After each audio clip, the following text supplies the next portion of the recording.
Profesor Lecture for Biology, Pusat Asasi UiTM Campus Dengkil. My name is Nur Syakirin Ishak, and first and foremost, I would like to welcome our distinguished Professor, Associate Professor Dr. Asmida Ismail from the Faculty of Applied Sciences from UiTM Shah Alam. And it is an honor to have you with us here today, Doctor. And present today also is Dr. Kaniza Haziza Abdul Khalil, which is the head of Biology Department of Pusat Asasi.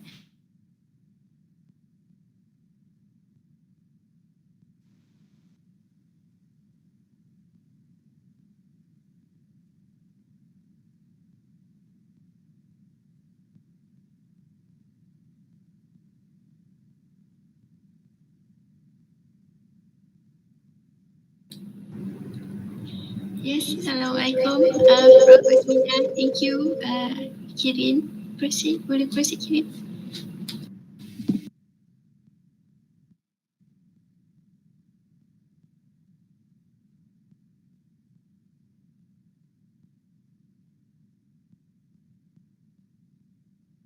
Assalamualaikum warahmatullahi taala wabarakatuh. Selamat pagi. Boleh dengar ke suara saya? Boleh ya? Alright. Okay, first of all, I would like to apologize sebab it is sometimes, okay, the line is not that good in FSG Shah Alam. So hopefully if it gets if I am encountering any problem, please let me know. Kadang-kadang saya tak perasan saya bercakap, kemudian later baru saya perasan I was on my own, semua orang tak dengar. Tapi sekarang okay ya, clear? Alright, okay, before I begin, I would like to thank Pusat Asasi UiTM Dengkil for inviting me to give a talk to our foundation student, Asasi student. Thank you Dr. Kaniza bersama kita hari ini. I can also see that we have Nur Akmal, our lecturer in Asasi. Thank you for being with us today. So without further ado, I would like to begin my lecture. But before I begin, sikit lagi, saya just nak tanya student lah if you can give me any response.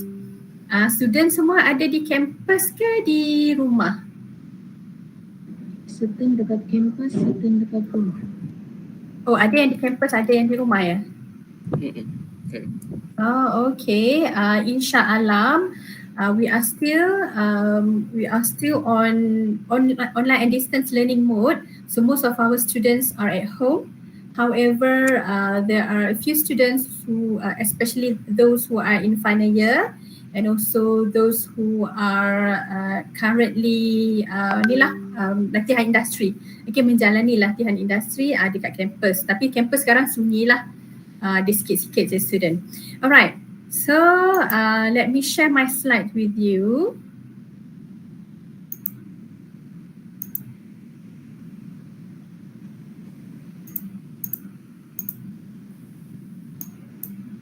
Okay, boleh nampak slide saya yang ni, chapter 7? Yes. Okay, thank you. Thank you for your feedback. Okay. So saya sebenarnya kalau lecture ni saya tak suka my lecture to be too formal.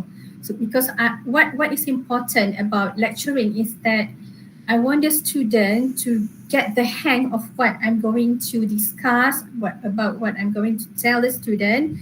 And if you get 60% of what we will be discussing today, that will be good enough. So sebab student selalunya kalau bio ni dia rasa macam susahnya bio, banyak nak kena menghafal kan. Sebenarnya bukan macam tu. Bio tak perlu menghafal sangat. Kita memang perlu menghafal.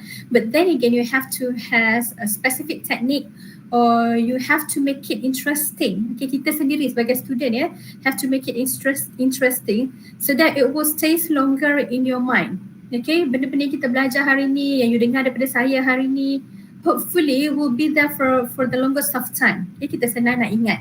Okay, dan bila kita senang nak ingat, senang nak recall bila soalan exam nanti lah. Alright, so So today's lecture is on biodiversity. This is a very interesting topic for me, and I hope it will be a very interesting one for you as well. Okay, then very easy to follow through. Okay, let's look at our learning outcomes. Okay, kalau tengok learning outcomes ni, pengsan kan banyak. Okay, don't worry about that. I always tell my students not to worry about learning outcomes. As you go along the lecture, you will get the hang of it. You will automatically reach the outcomes of the learning process. Okay, I won't go into details for this one, but saya akan baca secara sepintas lalu lah. Alright, so towards the end of this lecture, I hope all of the students will be able to state the hierarchical classification. Okay, boleh atau mampu atau berupaya untuk menyatakan the classification based on the hierarchical classification yang dibuat ataupun orang pertama lah yang came up with this types of classification is Linnaeus. Okay, that's why we call it Linnaean classification. And then we have another classification system.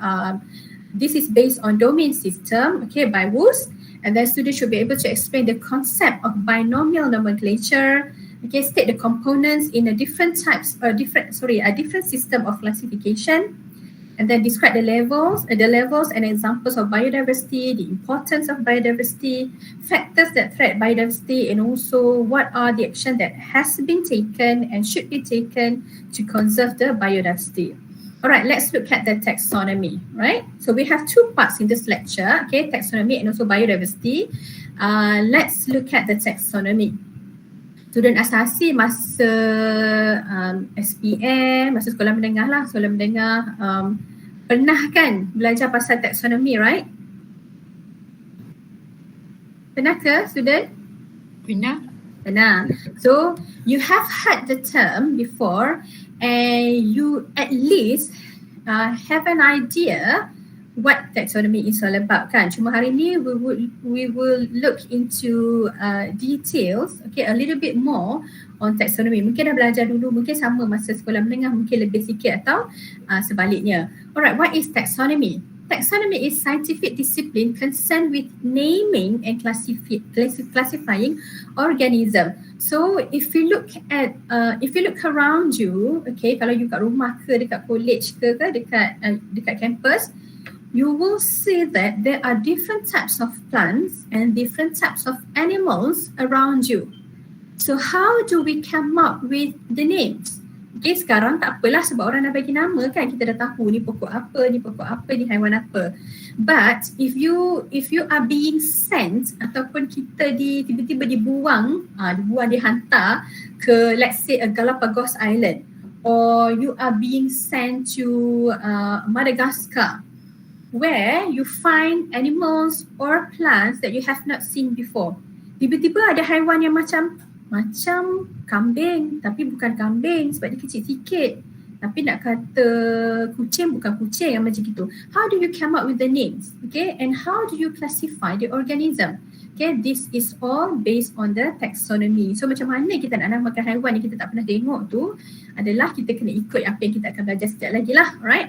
So when it comes to naming and classifying organisms, okay, the most important person in this is Carolus Linnaeus. Okay, sangat berjasa. Okay, in the 18th century, Carolus Linnaeus developed a way to name and also to organize the species. Right, macam mana dia buat? We have two key features in this system. The first one is binomial nomenclature. Kenapa kita panggil binomial? Bi means two. Okay, nomenclature is penamaan. So how do you name animal or plants, okay, living organisms ni, okay, you name it based on two names. Okay, two names tu apa? Kita ada genus and also kita ada epithets. Okay, the second one is hierarchical classification. This is how you classify. This is how you put the organism into their own class or their own category. Alright, let's look at an example here. Okay, we have Panthera pardus. Okay, Panthera pardus is a binomial nomenclature. Kenapa? Sebab kita ada dua. We have the genus over here and then we have the epithet over here called Pardus. Pardus is the epithet. Panthera is the genus. So when we are let's say yang kita kata tadi kita jumpa haiwan yang macam kambing tapi bukan kambing kan. Okay, if you look at that animal, first of all you need to decide which genus that animal belongs to. Tapi sebelum pergi kepada genus, kita kena pergi yang atas lagi sebelum genus kan. You belajar pasal hierarchical tu, sekejap lagi kita pergi ke next slide, we look at that one. But for any living organisms, okay, their names has to be in two parts, genus and epithet. Panthera pardus, Panthera is the genus, Pardus is the epithet. Kalau you tengok TV ataupun you baca articles online kan, ataupun surat khabar online, you might notice that scientific names are being written wrongly, okay, incorrectly. Contohnya Panthera pardus, dia akan tulis P huruf besar untuk Panthera, P huruf besar for Pardus. That is totally wrong. Okay, you have to write scientific name in their own correct way. It has to be italics. Okay, all of this has to be italics. Kalau tak italics, okay, we underline the name. Okay, underline the name. Kalau kita tulis tangan lah. Tapi sekarang semua pakai komputer, you just italics. Alright. Dan tak boleh huruf besar untuk genus, huruf besar untuk epithet. Even though it's a special name.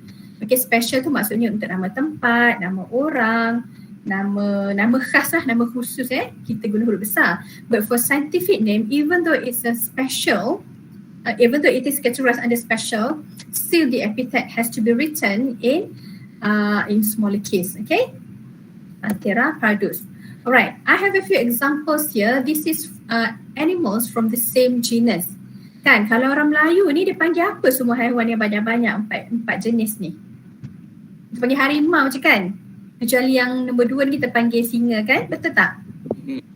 Ke kita panggil terus nama harimau dia yang betul? Harimau belang, harimau bintang, harimau apa tu yang the jaguar ni orang Melayu panggil apa? Harimau bintang kan? Leopard is harimau kumbang. Okay, ada harimau kumbang, harimau bintang. Tapi in general, okay, especially orang Melayu lah. Orang Melayu kita suka generalize kan, generalize things kan, because it will be much easier unless you would like to explain more, then you will go into details. For example, harimau, okay, harimau kumbang, harimau belang. But then we tend to use the word harimau. Similarly for science, okay, that yang kita kata common names tu, okay, is the genus. Okay, we have the leopard, Panthera pardus. We also have lion, African lion, we have tiger, we have jaguar. All of them are from the genus Panthera. But they are different because the epithet are different, meaning that they are of different species. Panthera pardus is an independent species compared to Panthera leo.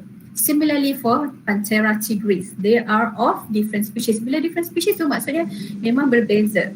So let's say yang saya suka bring you back to the hutan yang tadi yang kita kata jumpa haiwan yang macam kambing tu kan. If you look at that animals, okay, first you need to decide the family apa and then genus apa, okay. After that, okay, you might want to look at the similarity and the differences between that animal and other animal that looks similar. Okay, you have to decide whether they are of the same genus or different genus. Lepas tu macam mana nak tahu haiwan ni same species ke different species? Okay, if you have longer time, if you have time to be there for a long time, then you might want to see whether that animal are able to breed with individual that looks similar to them. Kalau dia boleh orang kata they have an ability to dia punya term macam they are able to breed, okay, and once the breeding happen and dia punya youngs are successful, maksudnya survive, okay, sehingga besar, that means that they are of the same species. Okay, kalau dia bukan the same species, they are not able to breed. And if they do breed, okay, the youngs will not be able to survive sebab dia menghasilkan anak yang not fit to live. Okay, sebab ada haiwan yang walaupun dia spesies yang berbeza tapi jenis yang sama, accidentally, okay, somehow their mechanism match. Okay, the mechanism match dia boleh membiak. Zaman dulu lah, this is a very rare cases, okay, but they will not be able to give birth to orang kata to a successful youngs. Anak lahir tapi mati macam tu ataupun cacat, dan dia takkan mampu orang kata macam carry on the genetics of the parents to the next generation. Tapi rule of thumb for animals, okay, usually if they are not from the same species, they will not be able to interbreed. Memang tak boleh. Okay, kalau you tengok kucing pun kan ada kucing Parsi, ada kucing, saya tak tahu sangat babak kucing ni kan, bukan peminat kucing, but I do know that kita ada kucing yang bulu botak tu kan, macam apa, Sphinx kan, and then we have kita ada kucing yang bulu lebat apa semua tu kan. They, even though all of them are felines, okay, from the Felix family, tiger pun feline juga tau. Okay, tapi domestic cats ni, they are from the feline families, Felix catus. Tapi different species of cats, they will have different names, okay, different scientific names, different species names. So they will not be able to breed. Tak boleh macam kucing Parsi yang bulu lebat tu, ataupun yang British short hair, macam tu you nak kacaukan dengan kucing biasa, that is almost not possible. Boleh, tapi dia tidak menghasilkan yang seperti parents ataupun outcome that you are expecting. Okay, so tapi sekarang dengan advancement in technology, those are possible to do, tapi sebenarnya perlukan banyak ni lah ethics. That's why sekarang ada jawatan kuasa untuk ethics lah. Kita tak boleh simply nak kacukkan this and that kan. Kalau tidak sedap lah kan, kita boleh pilih macam kalau anak ataupun manusia, kita boleh pilih nak anak yang mata biru ke, hidung mancung ke, suka hati kan. No, that is not possible because we are actually putting lives at risk. Okay, tak boleh sesuka hati. Kalau haiwan tu mungkin ada, haiwan tu boleh tapi kena melalui jawatan kuasa ethics yang ketat lah. Alright, so far okay tak? Boleh faham ke lecture saya ni? Senang je kan? Boleh. Okay, good. Right, so let's move on to the next slide. Okay, next slide is on hierarchical classification. So yang ini adalah how do you classify organisms. So kalau kita duduk dalam hutan tu, there are thousands of different types of animals, okay, and also plants. Kita sebut types lah dalam bahasa biasa ya, but kalau kita ni pelajar sains, try to avoid using common terms. Sebab when you are using scientific terms, that will help you to memorize or to feel closer, okay, at heart with the things that you are learning. Contohnya macam saya selalu pesan dengan student saya, jangan panggil kucing, panggil Felix catus. Okay, kalau nak makan jagung, pergi pasar malam ke pergi pasar, nak beli jagung, jangan cakap nak beli jagung dengan kawan you.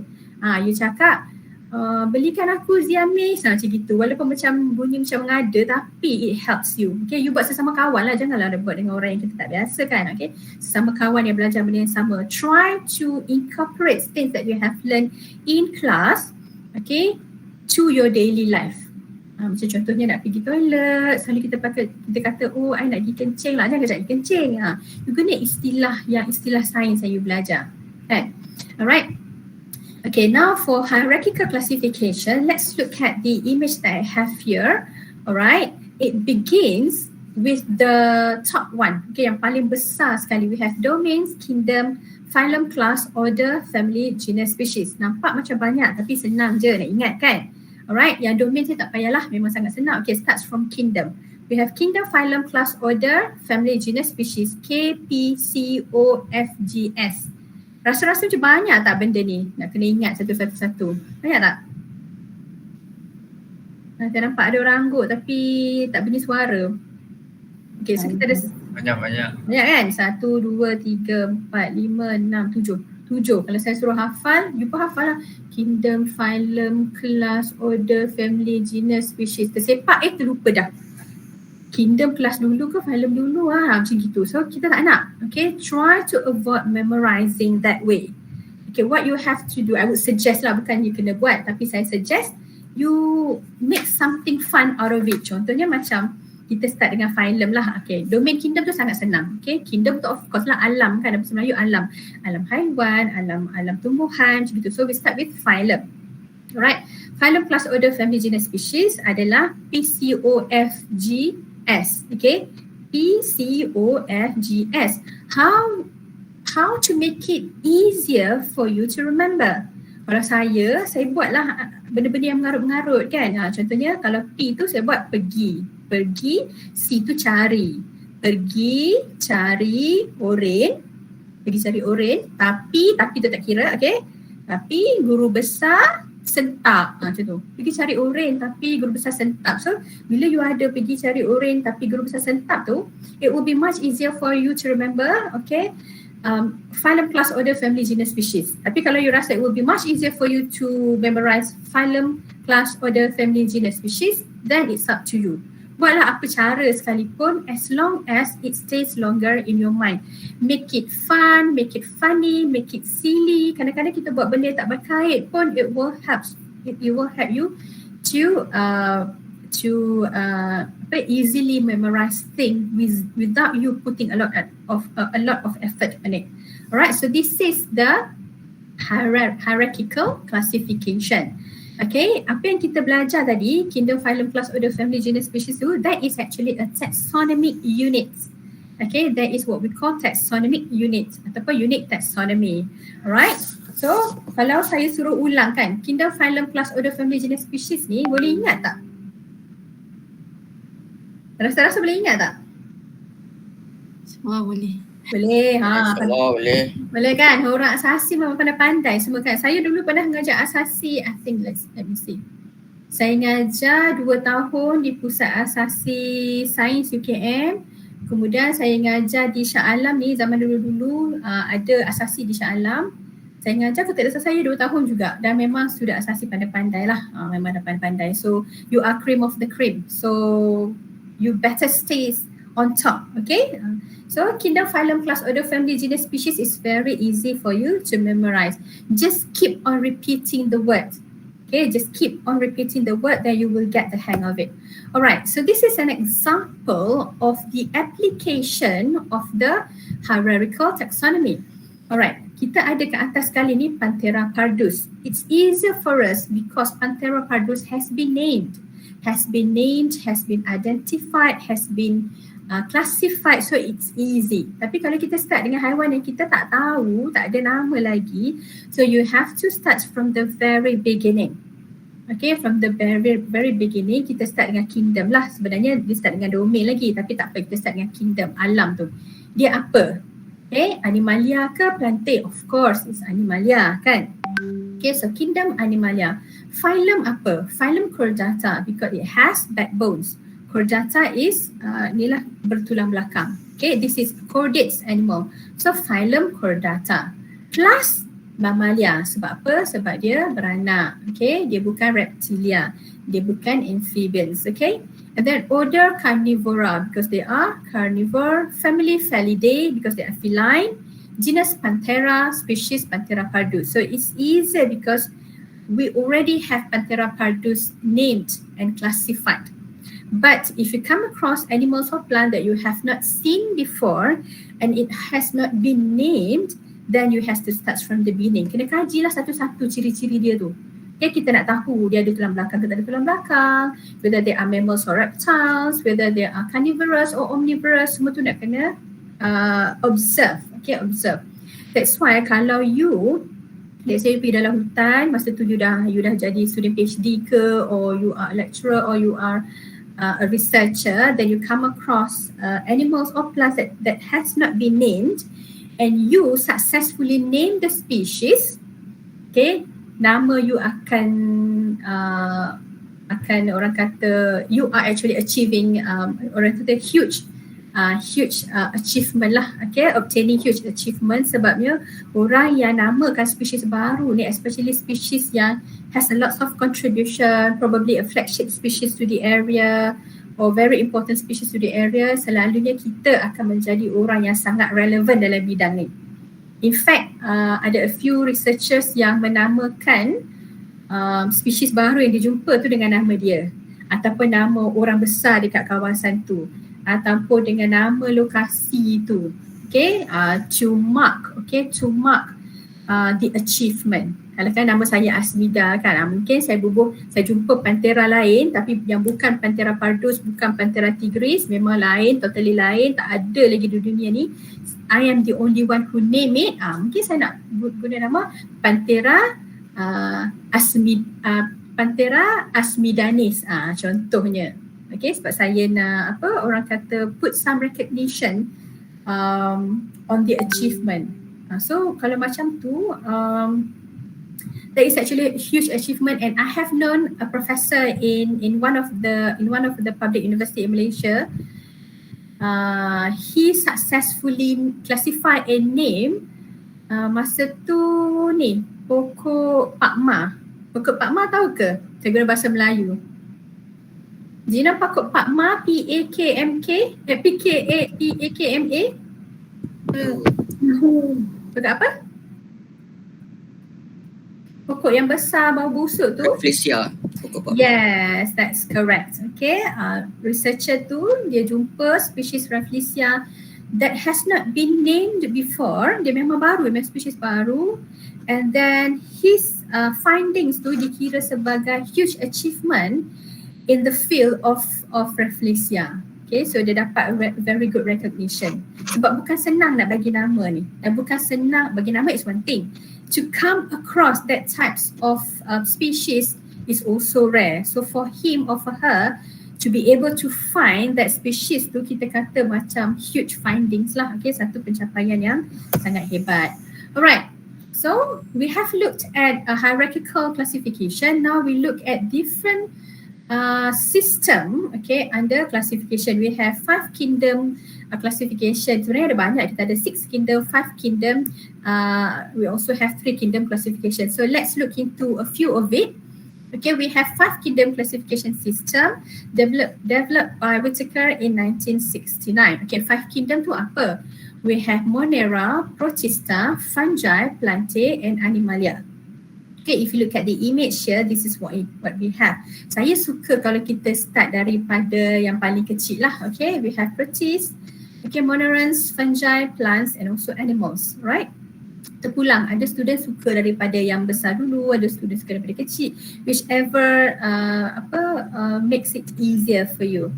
Alright, so this one, okay, 5 kingdom classification. Bila kita sebut pasal different classification system, okay, you have to remember, macam kalau if you have a pen with you and a paper, tulis di atas paper tu or on your phone, 5 kingdom sama dengan Whittaker, okay, dalam kurungan 1969. And then 5 kingdom tu you kena ingat lah, okay, Protists, Monera, Fungi, Plants, Plantae, Animalia. And then you ada lagi satu nak panah kat situ, okay, based on morphological observation. What is morphology? Morphology is struktur luaran, okay, external features. Kalau struktur dalaman tu, internal tu, dia bukan morphology, dia adalah morphology, dia ada physiology, okay, and then kita ada lagi satu lagi anatomy yang lebih dalam lah. Okay, so morphology is luaran. Alright, so this is the classification proposed or developed by Whittaker yang kita kata ada 5 kingdom. Okay, Monera, Protista, Fungi, Plantae, Animalia. Okay, this is an examples of it. Alright, macam mana they came up with the names. Okay, I won't go into details for this one. Nanti dah habis lecture saya petang-petang karang dari relax sikit sambil makan pisang goreng tu. Okay, tengok graph ni. Tengok table ni. Okay, kena tengok this table just to get an idea what the table is all about. Okay, apa yang saya ajar is one thing. What you learn on your own is another thing. So selalunya apa yang kita belajar sendiri tu, dia lagi mudah nak ingat. Okay, much easier for you to remember. and much easier for you to understand lah. Okay, kalau tak faham nanti boleh tanya pensyarah kat sana, boleh juga contact saya lah if you need to do that. Alright, and then we have 6 kingdom classification. Okay, this one was developed by Woos in 1977. Alright, what makes a system by Woos different from the one developed by Whittaker? Alright, so if you look at this one, we have eubacteria and also archaeobacteria on which we do not have it from Whittaker's system. Perasan tak? Yang tadi tak ada kan, eubacteria, archaeobacteria tak ada kan? Tak ada. Tadi 5 je kan? Ya.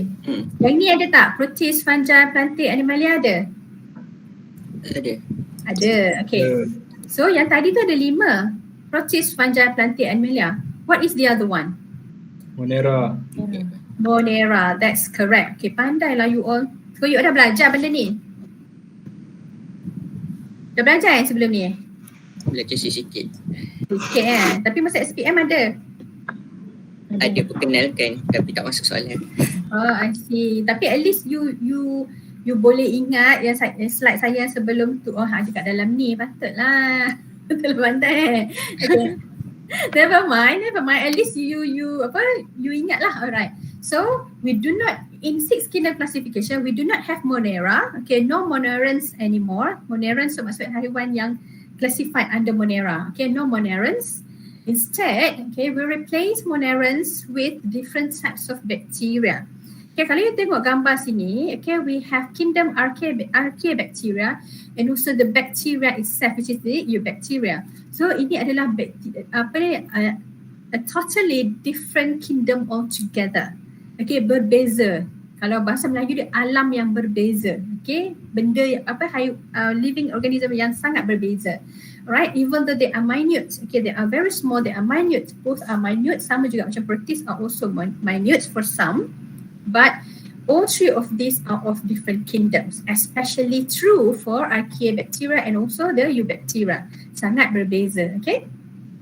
So this 6 kingdom classification system are based on evolution and molecular genetics. Kalau yang Whittaker tu, yang 5 kingdom tu, they are based on morphological character. So nampak beza. So dekat kertas yang you conteng-conteng tu tulis 5 kingdom Whittaker morphological, 6 kingdom Woos molecular. Alright, and then tulislah yang 5 kingdom tu apa dia punya kingdom dalam tu, 6 kingdom apa kingdom dia.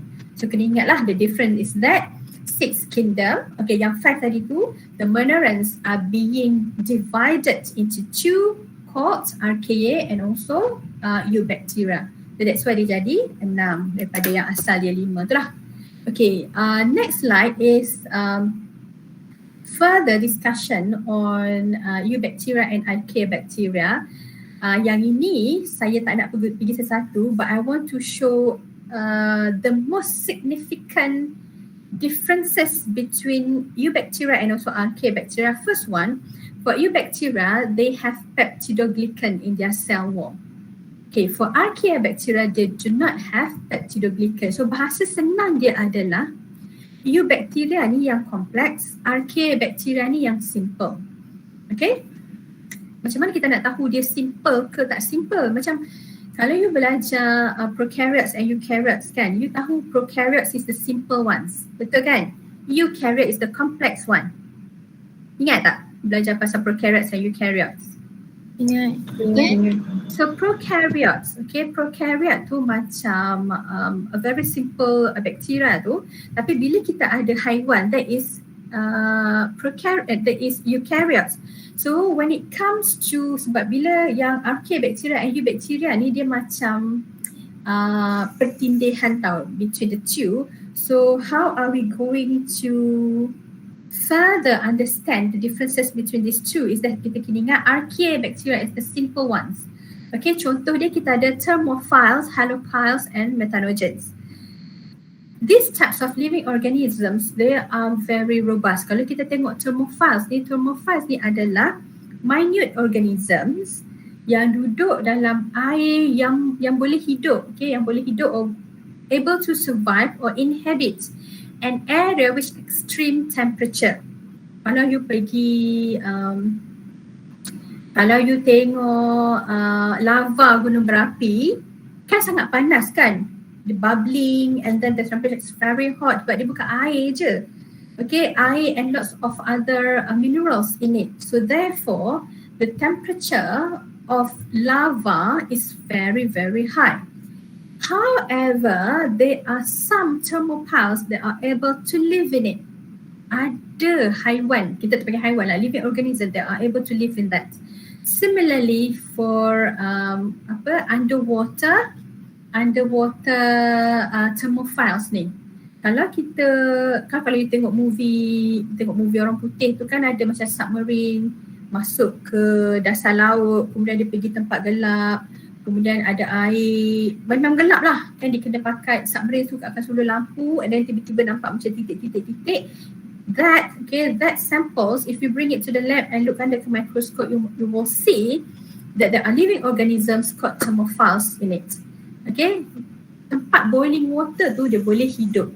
Okay, kalau other types of living organism of other kingdom memang tak boleh survive lah, mati.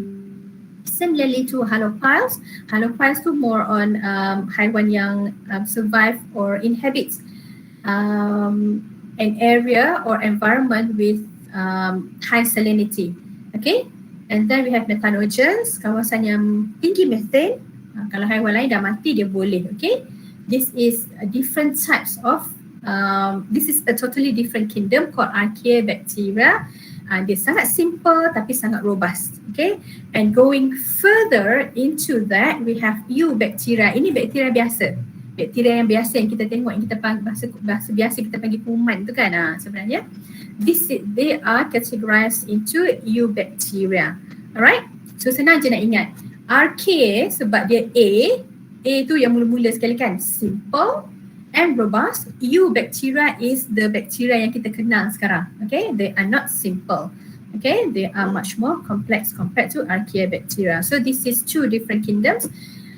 Previously categorized under Monera, later being divided into Eubacteria and also Archaeobacteria. Boleh faham ya setakat ini? Boleh follow? Boleh. Yeah, okay, good. Yang ini samalah. Yang ini kita tengok yang Linnaeus ni, Whitaker, okay, Woos, kita ada banyak tu saya kata tadi kan, we have different classification systems, but if you get 3 out of this lot ni, okay, then that will be good. Okay, cukuplah kalau you tahu 5 kingdom, 6 kingdom, 3 kingdom tu cukup. Okay, kalau nak lebih lagi tambah ilmu boleh tengok dekat sini, but do not need to memorize.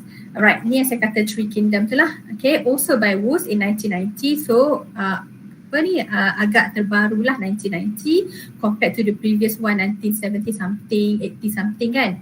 Alright, the 18 something. Okay, this one based on molecular biology. Okay, categorized under 3 domains only: bacteria, archaea and eukarya. Alright, the domain system is above the kingdoms levels, but dia guna domains tu. Right, yang tadi kita tengok at kingdoms, sekarang kita tengok at domains. Okay, so yang inilah yang saya mention tadi. We have 3 domains: archaea, okay, bacteria and also eukaryota, which is the eukaryotes. Okay, the 6th kingdom from archaea is Archaeobacteria.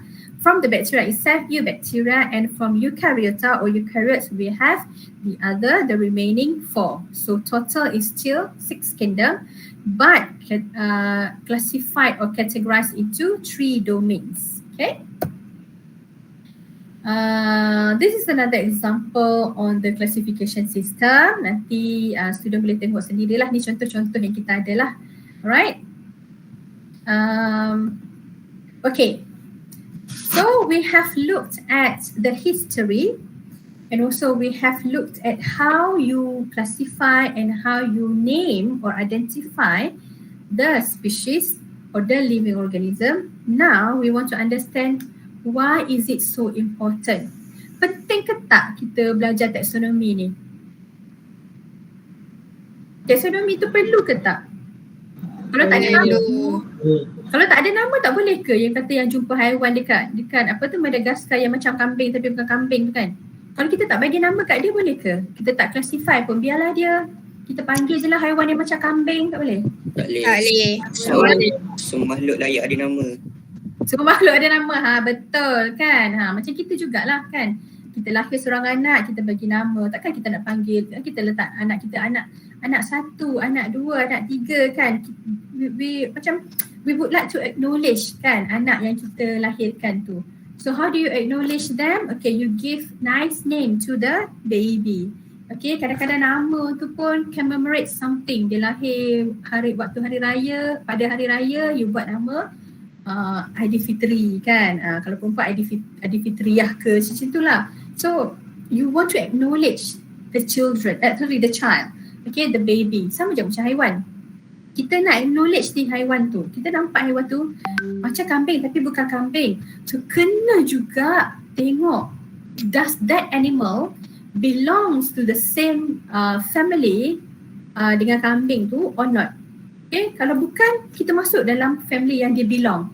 Kita orang kata macam put the living organisms tu into the place that they deserve. Okay, so why is it important? First, to enable scientists to communicate efficiently. Selain yang acknowledgement tu lah, enable scientists to communicate efficiently. Sebabnya kalau kita dekat Malaysia ni, kita panggil kambing, kambing lah. Tapi kalau you pergi India, dia tak panggil kambing. Kan dia ada bahasa dia sendiri. Kalau you pergi Scotland, dia pun ada nama dia sendiri untuk kambing tu. So it's going to be difficult kan kalau kita tak ada nama. Tak ada nama, one common name, it will be difficult. Kita sebut kambing, dia kata bukan kambing, dia sebut benda lain, so it will be difficult. So the easiest way is to use scientific names. So scientific names will be used all over the world. Contohnya kalau kita ada padi kan, easier, saya suka bagi contoh yang senang-senang. Oryza sativa tu sebenarnya bukan Oryza sativa. Okay, Oryza sativa tu dia it will be easier because once you state the name, everybody knows what you are referring to. Or when you say Panthera tigris, everybody knows what are you referring to. So semua orang sama, tak kira in India or in Scotland or in Malaysia. When we say Panthera tigris, okay, they will imagine, okay, they will know that you are referring to the tiger. Okay, so this will also avoid confusions. Okay, as no two organism can have the same scientific name. Okay, no two organism, bukan two individuals, two organisms. Okay, two individuals lain. Let's say all of us are Homo sapiens. Okay, our species is named Homo sapiens. Me and you is different. Okay, me and you are two individuals, but we are of the same species. Okay, this will avoid confusion. It will also help in documentation, and we also help for us or for any other parties to develop strategies for protection and conservation. Bukan conversation ni, salah ni. Okay, S patutnya. Conservation of endangered species. Okay, so itu gunanya nama tu, taxonomy tu. Why is it important? And it's not, and you cannot simply name or you cannot simply classify organism. You have to have the knowledge, okay, on the organism. You have to put them into the correct category. Kategori tu apa? Yang tadi tu lah, kingdom, phylum, class, order, family, genus, species tu. Okay, you have to put them into the correct category. Then you are, kalau guna bahasa sains dia, correct taxonomic unit. Okay, into the correct taxonomic unit, then you will be able to name the organism. Right. So kita dah ada nama dah, kita dah bagi nama, haiwan-haiwan yang kita jumpa tu ada nama, dekat sekitar kita pun ada nama. Okay, what are we going to do about it? Okay, we want to understand the relationship between one organism to another, one species to another, one family to another. Okay, macam ni kita nak faham. We use phylogenetic tree.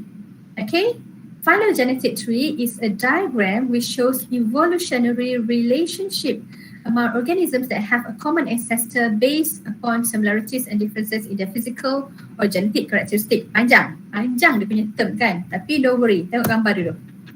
Alright, this is what I meant by phylogenetic tree. Okay, pernah dengar family tree tak? Kalau untuk manusia, family tree pernah dengar? Pernah? Agak-agak apa maksud family tree tu? Mejakan keturunan. Macam salah silah keturunan kan. Kita kat Malaysia ni, we are not into phylogenetic tree so much, okay? Tapi bukan phylogenetic tree, family tree so much. Tapi kalau dekat overseas tu, dia sangat mempentingkan family tree ni sebab dia nak trace nenek moyang dia tu daripada keturunan yang sama. That's why they carry, tapi easier for them lah kan, because they carry the same family name. Macam contohnya nama dia Phillips Archer. Okay, family name is Archer. So dia akan cari pakcik-pakcik dia yang semua nama Archer ni kan. Kemudian dia cari lagi atas lagi daripada pakcik-pakcik tu yang juga daripada Archer, yang kahwin dengan Archer. Dia buat semua tu sampai 5 generasi, 7 generasi, 10 generasi, sampailah dia tengok nenek-nenek moyang dia zaman dulu. Okay? And then they are very proud of their ancestors. Kita proud jugalah, but we are not into family tree macam orang putih lah. But it is still very important for you to know and to get to know members within your family tree. Paling-paling sikit pun sepupu, dua pupu tu mesti kena kenal. Kan zaman sekarang dia tak boleh lah macam dua pupu tak tahu, tak kenal dah sebab tak jumpa, tak boleh. You have to keep that relationship going. Alright, so if you look at the phylogenetic tree, okay, first you have to understand that they are coming from the same ancestor. The same ancestor ni bahasa Melayu dia nenek moyang sepunya. Bunyi macam kelakar kan, nenek moyang sepunya. But English dia senang, common ancestor. Okay, datang daripada nenek moyang yang sama. Okay, contohnya macam kita lah. Kita ada moyang. Kita dah cicit lah kalau kita ada moyang kan. Yang cicit juga kepada moyang tu adalah siapa? Itu adalah saudara-saudara you lah, saudara-saudara you yang sama level, yang the 5th generation tu. Okay, similar to this one. If you look at bacteria, okay, this is a totally different kingdom, and then we have archaeobacteria, and then we have eukarya. Okay, all of these three are coming from the same ancestor, which is this one. Kita panggil node. Node ni dia punya tempat dia keluar cabang baru tu. Kalau pokok, tempat dia keluar cabang baru, dia start dengan nodes tu dulu dan pergi bercabang. Okay? So, this is the common ancestor, meaning that bacteria, archaeobacteria and eukarya, they share common ancestor.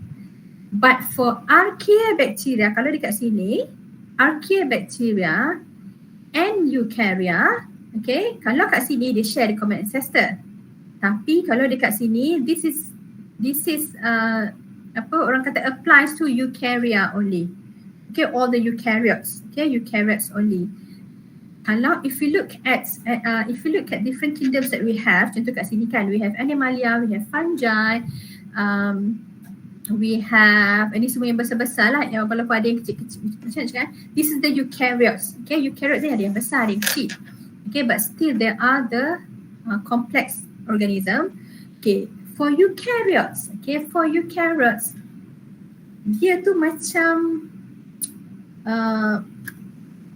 during the early existence of the earth, dan ni based on science based on agama dia lain pula. Based on science, during the early existence of the earth, masa tu we do not have enough oxygen in our environment. Okay, due to that, we have lots of anaerobic bacteria. Okay, these anaerobic bacteria or anaerobic, okay, anaerobic bacteria, they release oxygen.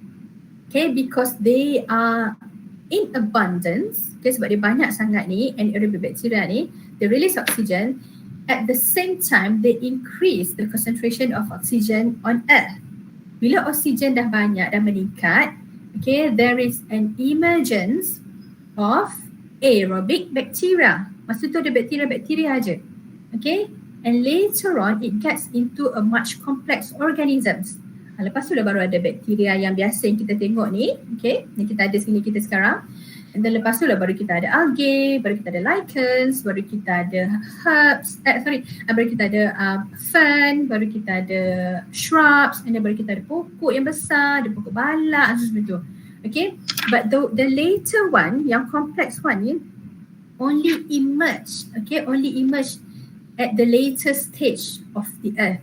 Tapi dia emerge tu walaupun lambat, tapi dia evolves very very fast. That's why we have lots of different organisms, okay, at the moment. Alright, I want to go back to the previous slide. So let's go back to the tab. What is phylogenetic tree? Phylogenetic tree is a diagram that shows evolutionary relationship. Maksudnya perhubungan atau perkaitan based on evolution. Okay, among organisms that have a common ancestor based upon similarities and differences in their physical or genetic characteristics. Okay, this is phylogenetic tree. Okay, so each branch point represents the divergence of two evolutionary lineages from a common ancestor. Okay, to get a better understanding, if you look at domestic lizard yang dekat rumah tu, cicak tu, okay, ada tak haiwan lain yang macam cicak? Dia tak beritahu saya. Apa dia? Ada orang boleh jawab ke? Yang macam cicak. Ada tak? Ada kan? Ada. Contoh dia apa? Buaya, biawak. Pandai apa? Buaya, biawak kan. Kalau kita pergi overseas tu, salamander kan. Salamander tu memang lebih kurang sama lah. Cuma dia lebih lembab. Okay, tapi kalau kita sekitaran kita, buaya biawak tu macam cicak tapi dalam bentuk yang besar. Cicak ni kecil. Sama juga macam yang tengok lembu. Kalau kita tengok muka lembu tu, lepas tu kita tengok muka kuda, sama tak? Ada iras-iras tak? Ada. Kan? Ada iras-iras. Lepas tu kita tengok muka tikus. Ada tak iras-iras dengan kuda? Muka dia je, jangan tak badan dia. Muka dia. Jenis ada. Ada muncung-muncung sikit tu. Kalau you tengok dekat kalau you tengok capybara, memang iras-iras tikus tapi tikus yang besar. Betul. Tapi tikus dengan lembu dengan kuda, nanti you balik you tengok dekat internet pun you boleh tengok. There are some similarities to them, to the features. Okay, to the features. That's why this is what we call evolution. Tapi kalau you tengok in terms of molecular, memang berbeza lah. Okay, their genetic makeup are totally different. But there are some similarities. So kalau you trace back the phylogenetic tree of those types of animals yang saya sebut tadi, which is the mammals memang ada similarity antara dia. Okay, of course lah similarity dari segi boleh beranak, darah panas semua sama. Tapi if you look at the morphological character of mammals, memang dia ada banyak persamaan. Okay, having said that, there is also lots of differences. Banyak juga perbezaan. Macam saya cerita capybara and domestic rats tadi tu. Capybara tahu ke? Tahu. Capybara yang macam tikus tapi besar tu kan. For those who have been to Zoo Melaka, mungkin pernah tengok lah dekat Zoo Melaka ada capybara. I think about 3 ke 5 ekor macam tu lah. Capybara ni dia macam tikus yang besar. Yang dia besar, dia tu boleh mencapai sebesar kambing tu. Memang besar. Okay, tapi ada yang kecil lah tapi dia boleh mencapai sebesar kambing. So if you look at capybara is orang kata macam a maxi model of domestic rats. Macam sama tapi besarkan je. Okay, tapi if you look very closely, there will be lots of differences. Sebab tu dia bukan spesies yang sama. Different species, okay. So this is what we call evolutionary changes. Okay, evolutionary changes between living organisms. So that can be projected using phylogenetic tree. Apa dia phylogenetic tree tadi? Diagram. Okay, diagram yang menunjukkan apa? Evolutionary relationship. Okay, evolutionary diagram yang menerangkan evolutionary relationship between living organisms of common ancestor. Okay, So itu phylogenetic tree. So kita nak rehat sekejap lagi tapi sambung sikit je lagi. Alright. So we have 3 domains of life macam yang tadi yang kita dah bincang tadilah. Okay, eukaryotes, okay. Eukarya, archaea and also the bacteria. And then this one yang tadi juga kita belajar pasal hierarchical classification. Okay, and this one, bila kita dah tahu semua haiwan tu semua, we would like to know more or to understand more about biodiversity. Okay, so saya sambung a few more slides, kemudian kita having a break. We'll have a break. Right, biodiversity. Bio is, semua orang tahu kan maksud bio kan? Biologi, tahu kan maksud biologi kan? Bio means living, okay, semua benda-benda hidup, okay, bio. Diversity means diverse, okay, kepelbagaian. So biodiversity, okay, is the variation among organisms, okay, kepelbagaian, okay, di kalangan benda-benda hidup ni, organisma ni. Alright, so if you look at this image here, okay, this is a common situation or common scene that you can see. Okay, benda-benda biasa, you pergi tasik, you tengok ada haiwan, ada insects, ada pokok, that is common. But if you sit there and think about all the living things that can be found within that area, and then you try to relate the relationship between each living things, okay, each living organism within the area, then you might come to a conclusion that kompleks sebenarnya perhubungan antara benda-benda hidup ni. Kita nampak macam dia okey je kan, sebab dia dah stabil. So if you look at this one, okay, we have the tortoise over here, we have underwater fish ni, fish kita ada fish besar, fish kecil. We have dragonfly, we have the deer, we have frog, we have ni apa dia ni macam apa yang nama haiwan ni? Yang ekor belah-belah hitam ni? Rakun. Apa dia? Raccoon. Raccoon pun very interesting kan. Dia ada dia ada other species that almost look similar to them. Kan, kumpulan-kumpulan skunk, kemudian kita ada raccoons, kemudian kita ada lagi satu lagi. Sama juga tapi ekor dia tak belang macam tu. So they are actually if you look at this image only, you can see that there are lots of variations among the species. And within the species, you also have variations. Okay, kalau kita tengok katak pun antara katak ni dengan katak yang satu lagi tak sama. Kalau you tengok ikan pun walaupun spesies sama, dia pun berbeza between them. Manusia pun sama.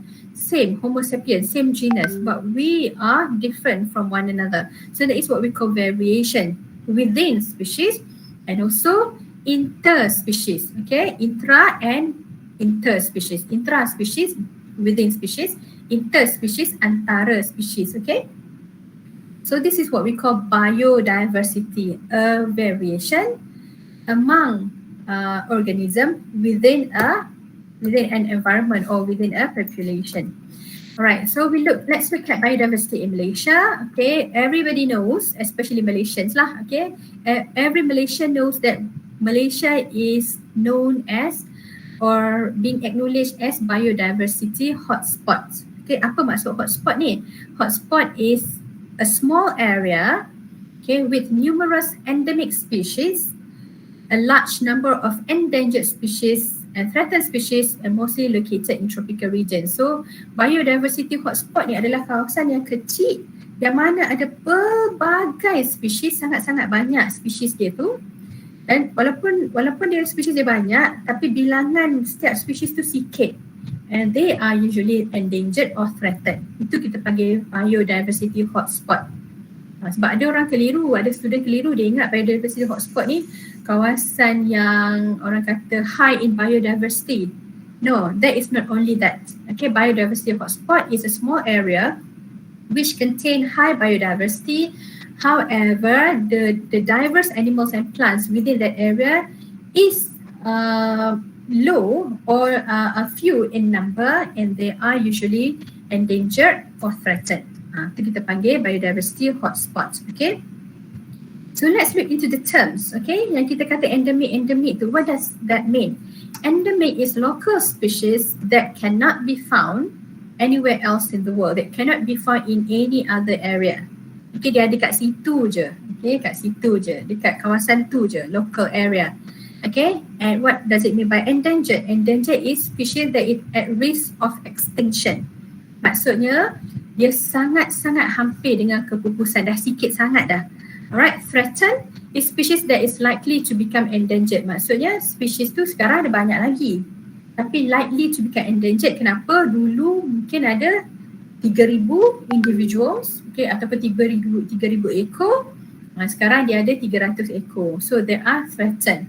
Even though 300 tu still banyak for that species of animal, they are being categorized under threatened animal sebab dia diambang kepupusan. So endemic can only be found within that area, endangered, risk of extinction, threatened, likely to become endangered. Okay. So let's look at 3 levels of biodiversity. We have species diversity, genetic diversity, and ecosystem diversity. Okay. So let's look at genetic diversity. Genetic diversity is a variety within species, among individuals within the given population, and among geographically separate population. So genetic diversity ni, saya suka bagi contoh manusia lah. If we look at Homo sapiens, okay, we Asian people are different with the orang kata Caucasians, kan? Orang-orang putih tu, the Caucasians, they are different from us. Their genetic makeup is different from ours. Even though both are Homo sapiens, but there is a variation between different population due to multiple factors. Okay, multi-factors. For example, the environment also plays role. Okay, and also benda-benda sekitar kita macam chemicals pun mempengaruhi, kan. Kita punya lifestyle will also affect, okay, your genes, right? So population with a bigger gene pool, okay, bigger gene pool means more different alleles of each gene have greater genetic diversity. That's why kita ni tak digalakkan kahwin sepupu. Kan, dalam bentuk dari segi sains ni benda tu lah, we do not want our gene pool to be very restrictive. Okay, kita kahwin dengan orang yang tak ada pertalian saudara, their genetic is macam, there are lots of differences between our genetics and the one that has far distance relationship with us compared to the one which has close relationship with us. Kalau kita kahwin sepupu, gene kita lebih kurang sama dengan sepupu kita. So your gene pool is very restrictive. Okay, so when the gene pool is very restrictive, bukan bermaksud tak boleh breed. You can, because you are of the same species.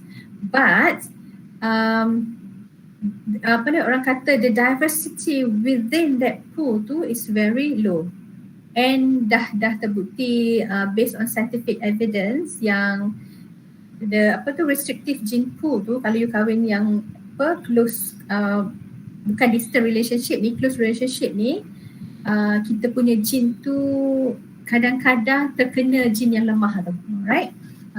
Saya tak berapa nak ni sangat lah sebab bukan bidang saya kan, genetic diversity, but in general, okay, it is advisable to have bigger gene pool than restrictive gene pool, okay? Alright, so this is an example of genetic diversity. Kat Malaysia kita tak jumpa lah jagung yang pelik-pelik macam ni kan. Kita selalu tengok jagung yang kuning tu yang biasa. And then if you go to Cameron Highland, you might see that jagung yang jagung mutiara, jagung susu tu kan. Tapi dekat belah-belah bawah ni, it's common yang kita ada jagung biasa tu yang kuning tu. But if you go in different places, okay, in other places, there is corn kernels that is purple in colour. There is corn kernels that is reddish in colour.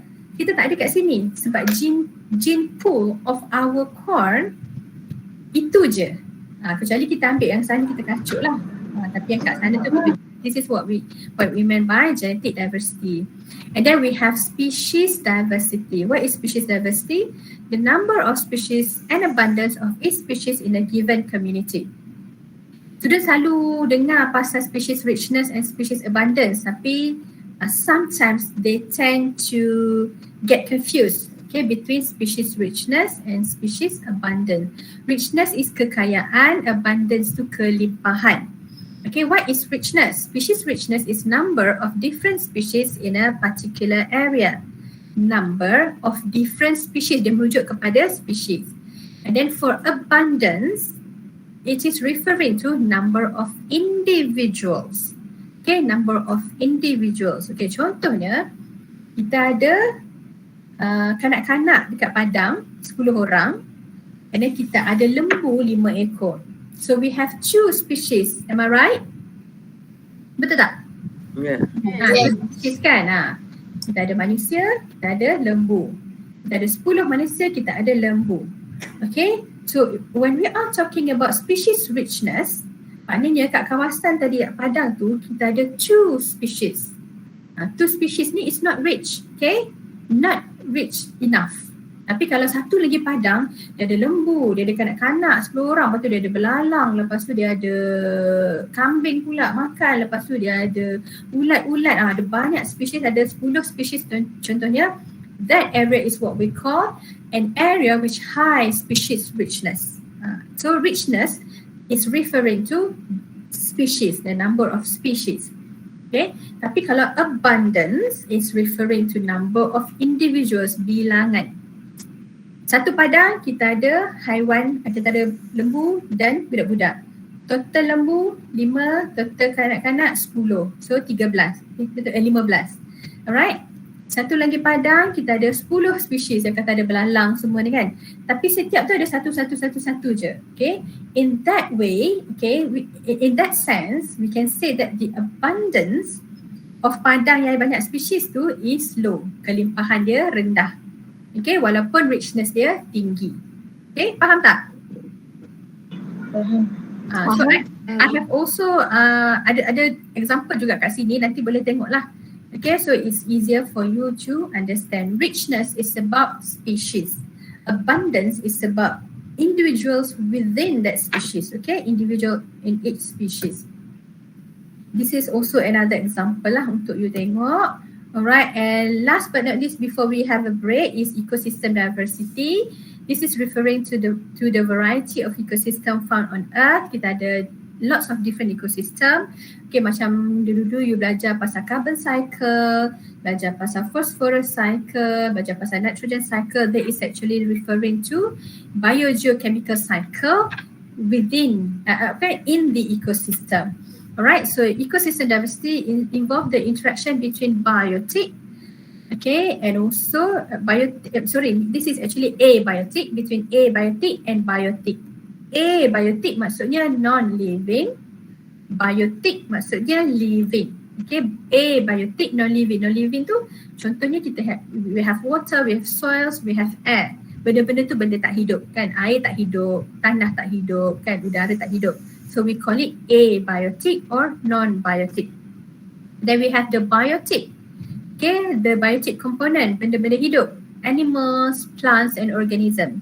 So the relationship between these lain ada penyakit, dispersion, macam itulah.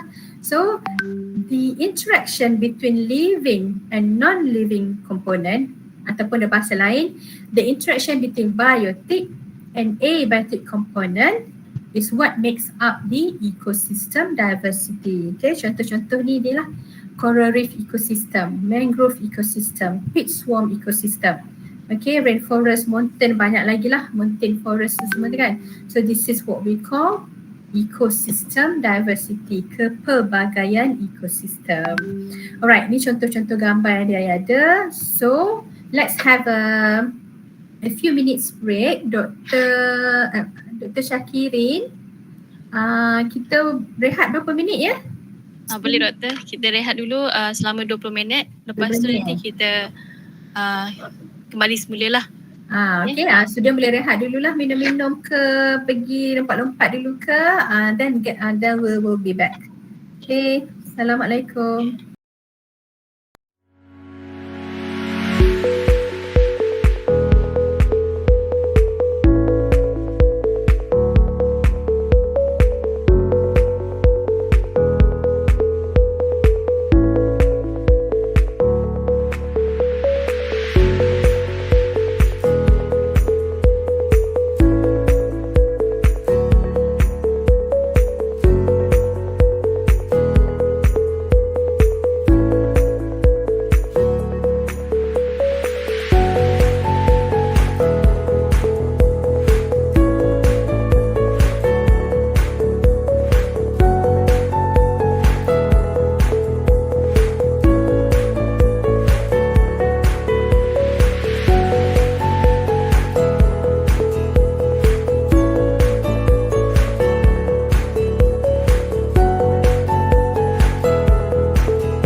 UiTM di hatiku.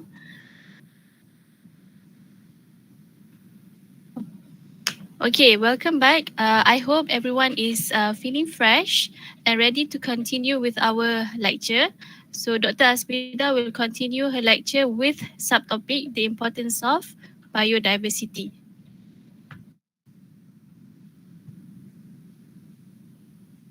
Okay, thank you, Nur Syakirin, our moderator for today. Okay, students, are you okay? Okay. Yes. Okay. Yes. Dah minum dah tadi? Dah. Okay, good. Alright, so we are on the second half of our lecture. Yang ini tak banyak lah, this section is not that heavy. So let me present my slides.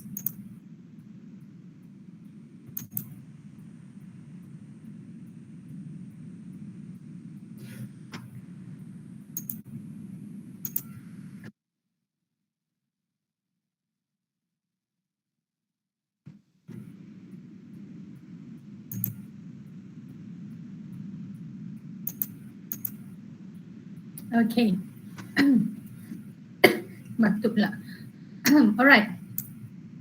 So, just now we have been looking at different types of diversity, different types of biodiversity.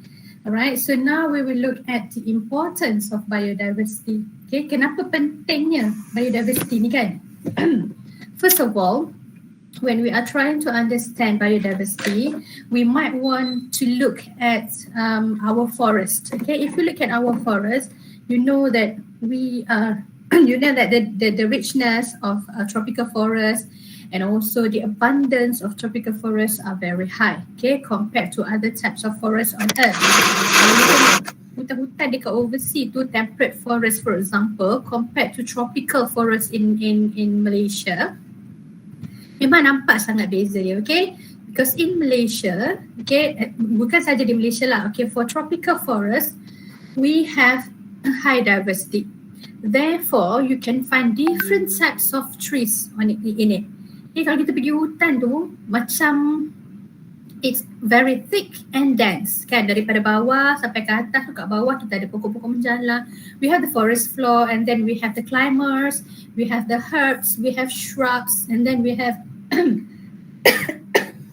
we have woody plants, and then we have large timber trees. Tapi kalau dekat temperate forest, they do not have that types of layer. Okay, the canopy dia berbeza. Hutan dia selalunya bersih. When I was doing my PhD in England, sorry ya, batuk pula. When I was conducting my research in temperate forest in England, kita macam tak takut sangat tau masuk hutan dia because they are quite clear and clean. In fact, people over there, the residents within that area, they go for a walk in the forest and that is a norm. Macam kita, kalau kita nak go for an exercise or for a leisurely walk, we won't go into the forest kan. Kita pergi to the park. Dia pergi juga park but they would prefer being in the forest sebab forest dia lapang. Ada pokok-pokok besar, kat bawah tu ada sikit-sikit, jadi tak ada in between. So lapang. Kalau kita duduk kat sini, kawan kita about 5 meters away, kita boleh nampak dia berjalan. Tapi kalau kat Malaysia, masuklah hutan kita about 2 meters, kita dah tak nampak dah sebab penuh ni kan. Macam-macam. So there is a difference between our forest and between tropical forest and other types of forest. So when we look at it that way, of course, having different types of species, different types of tree species, and also different types of animals within the forest, okay, that would be a place where the food resources are. Kan, dalam hutan tu ada berbagai pokok buah-buahan. Okay, macam last month I had a chance to go for a visit in Mardi Sedang. Dia bawa pergi ke belah hutan dia lah, okay, hutan yang dia tanam tu. Ada macam-macam, okay, ada wild durian tree, lots of fruit trees, okay, they have all the rare trees macam pokok kasai, probably student tak kenal lah kot. Pokok kasai ni dia macam, ada orang panggil buah ajaib, buah dia tu. Dia ada 3 rasa, lychee, mata kucing, durian. Saya pun tak pernah rasa lagi, okay. And then they have different types of fruit trees within that forest yang kecil, yang Mardi punya tu. Okay, let alone in natural forest kat dalam hutan-hutan kat sebelah Sarawak, sebelah Pahang semua tu. Okay, so the biodiversity, it is very important for us to conserve and preserve biodiversity of our forest, of our ecosystem, because that is where our food resources are. Okay, if not for human being, it is important for animals which inhabit the area. Alright, itu kita baru cakap pasal forest. Okay, and then if we look at different ecosystem, if we look at aquatic ecosystem, okay, there will be different species of fish, okay, within that ecosystem. So that is also important for us, okay, important food source for us. So we have to conserve and preserve, okay, the resources that we have. Apart from that, okay, when we look at health, when we look at the contribution of our rich biodiversity to health, okay, we do know that there are lots of research that has been carried out and currently being conducted to look at the potential of plants, okay, as part of the active ingredients in drugs, okay, prescription of drugs. Banyak pokok-pokok yang daripada pokok hutan kita lah. Alright, and then of course in a forest it is a natural gene pool for the animals and for the trees within the area. It provide habitats, okay, for the inhabitant within the area.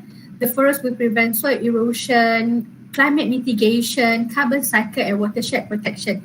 Climate change mitigation ni macam mana?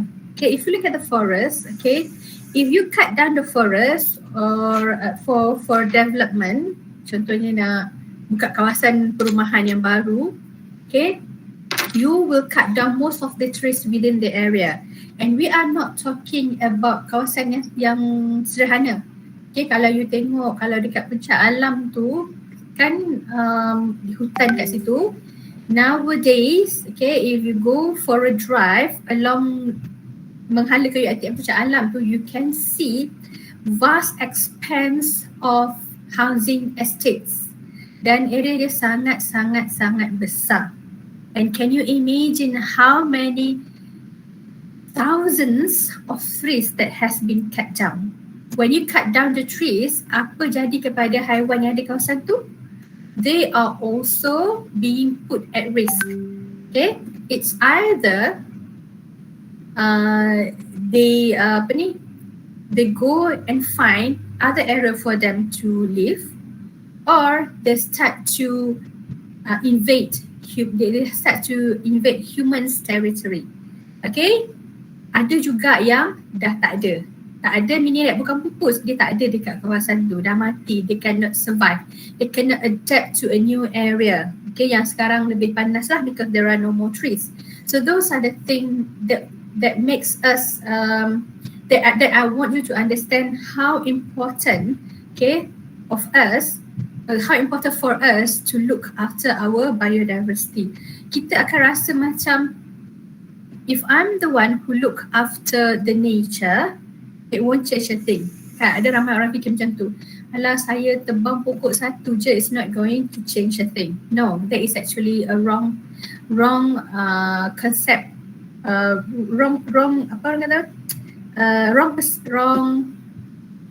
Cara berfikir yang salah lah. That is how in biology we come up with the term called law of commons. Okay, law of commons ni maksudnya kalau setiap orang rasa tindakan dia tidak memberi any effect to the environment, that is actually the beginning of the destruction. Sebabnya katakanlah you duduk kat rumah kat kampung, you tebang satu pokok sebab you rasa macam semak kan.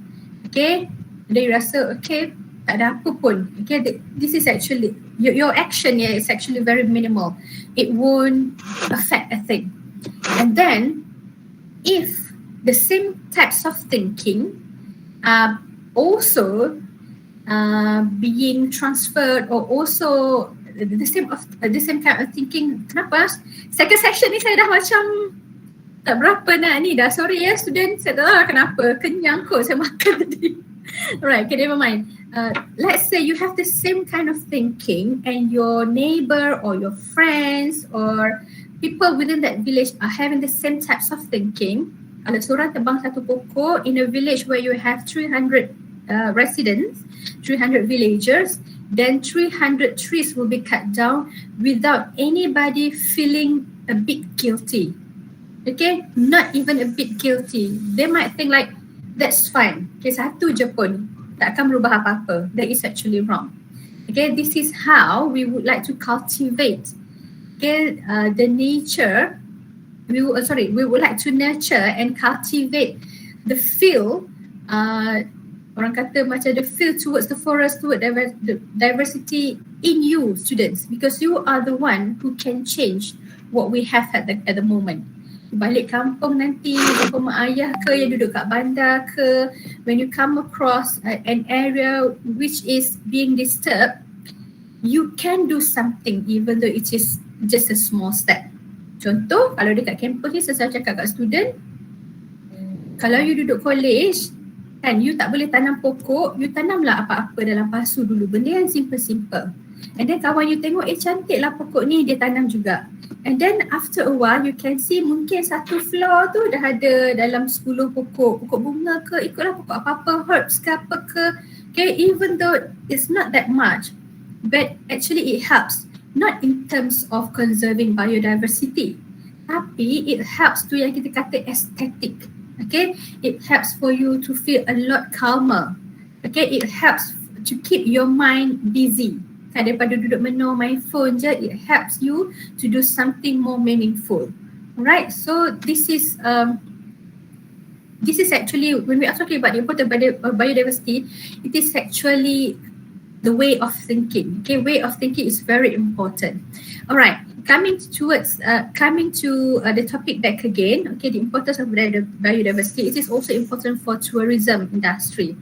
Okay, attractiveness for most tourism, especially the endemic species and recreational area. If you look at the Rafflesia, okay, Rafflesia has their very own season to bloom, and not many people are into Rafflesia.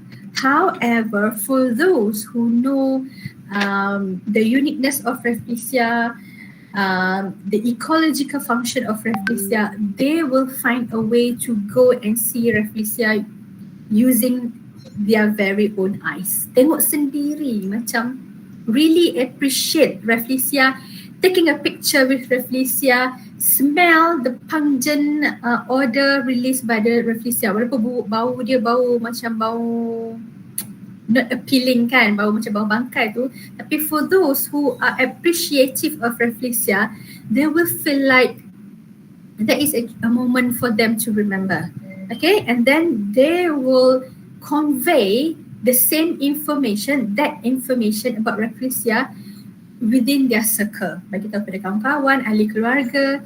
Kalau dia balik bercerita macam, I went to Malaysia, in Sabah, Malaysia, and I come across a very large and smelly flowers, blah blah blah, dia cerita. So orang yang dengar tu mungkin macam, oh menarik lah, naklah juga pergi Malaysia tengok Rafflesia, macam tu.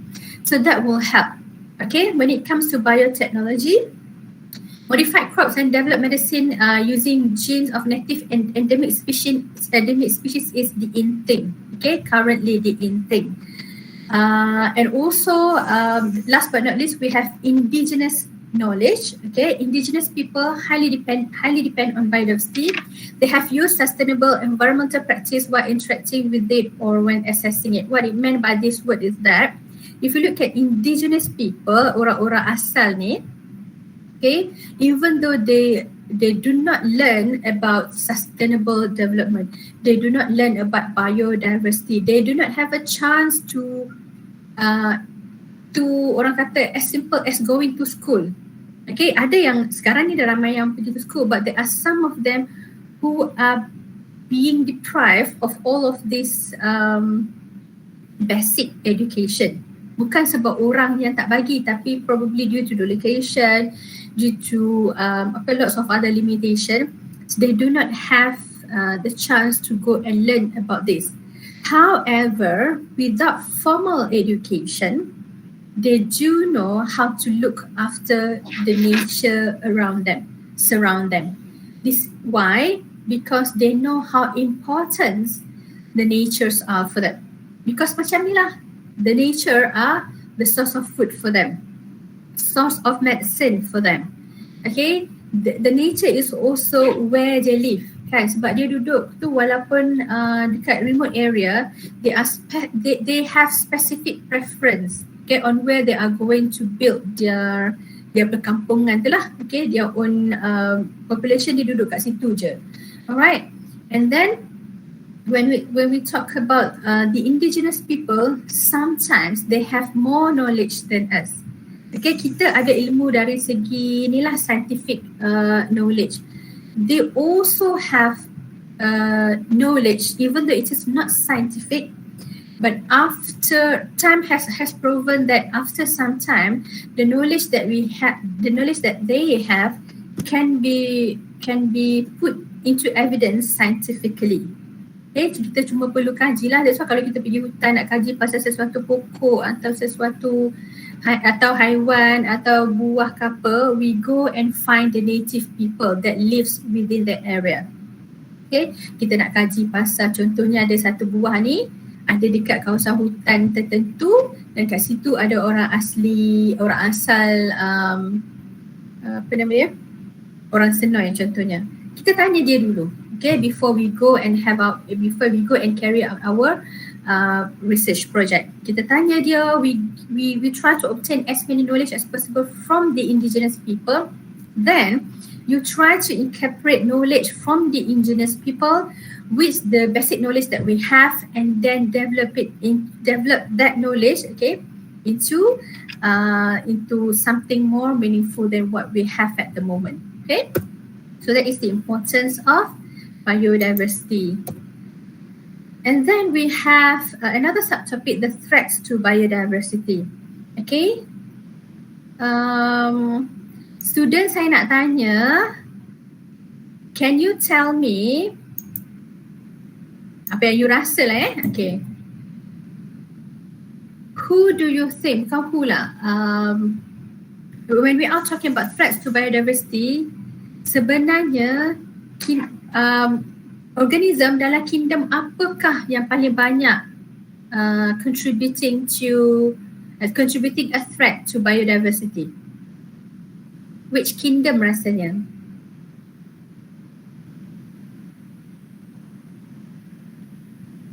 Intan macam jawab tapi tak dengar suara. Intan Nur Hafizah ya?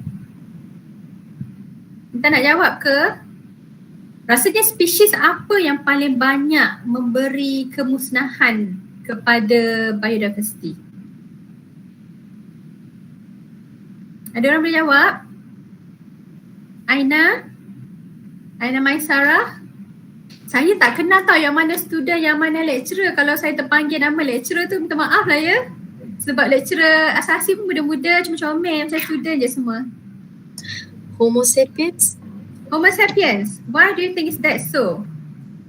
Human activities. Human activities. Bukan ni ke? Bukan mammals ke? Mammals macam elephants because they are large, or mammals like tigers because they are very aggressive. Bukan tu ke? Bukan spesies tu ke? Not really. Okay, good. Okay, it is sex. Betul. Thank you so much, Aina. Yes, that is so true. We Homo sapiens is the biggest threat, okay, to biodiversity. We are the biggest threat to the world that we live in. Kita duduk dalam ni, tapi kita yang musnahkan hutan kita. Kan? Kita means not us individually. Kita akan rasa macam, aku tak pernah macam gitu. No, not you. Okay, us Homo sapiens as a whole. Okay, because if you look at the history of the earth, okay, kan zaman dulu kalau kita cerita kartun tu, kita ada zaman dinosaur semua kan. Okay, that is actually, of course semua sudah tahu kan. We do have that era.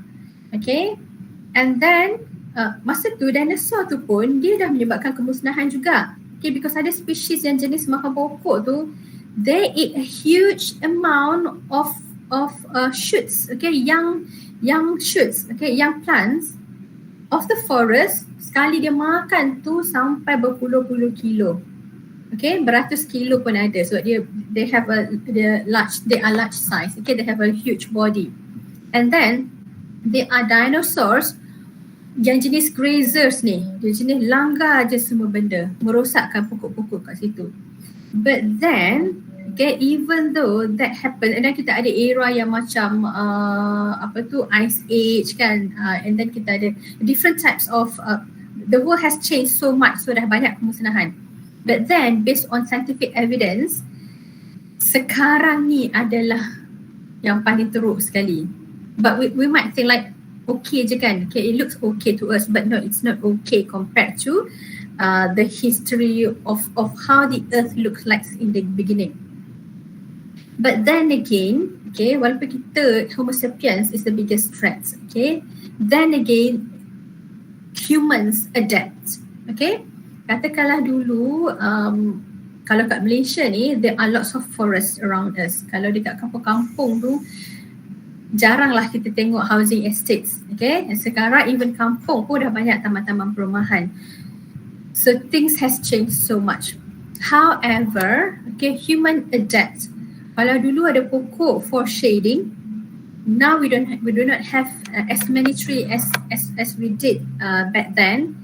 We adapt by creating temperature friendly house. Okay, rumah yang dah tak panas sangat. Zaman dulu pakai atap kan, pakai atap, ada gap in between the staves of the wood kan. Sekarang semua rumah batu. Okay, kalau kita pasang aircon, the temperature will remains for quite a long time. Zaman dulu rumah kayu mana boleh pasang aircon, kipas pun panas saja gitu. So human adapt to that. Similarly, when we are talking about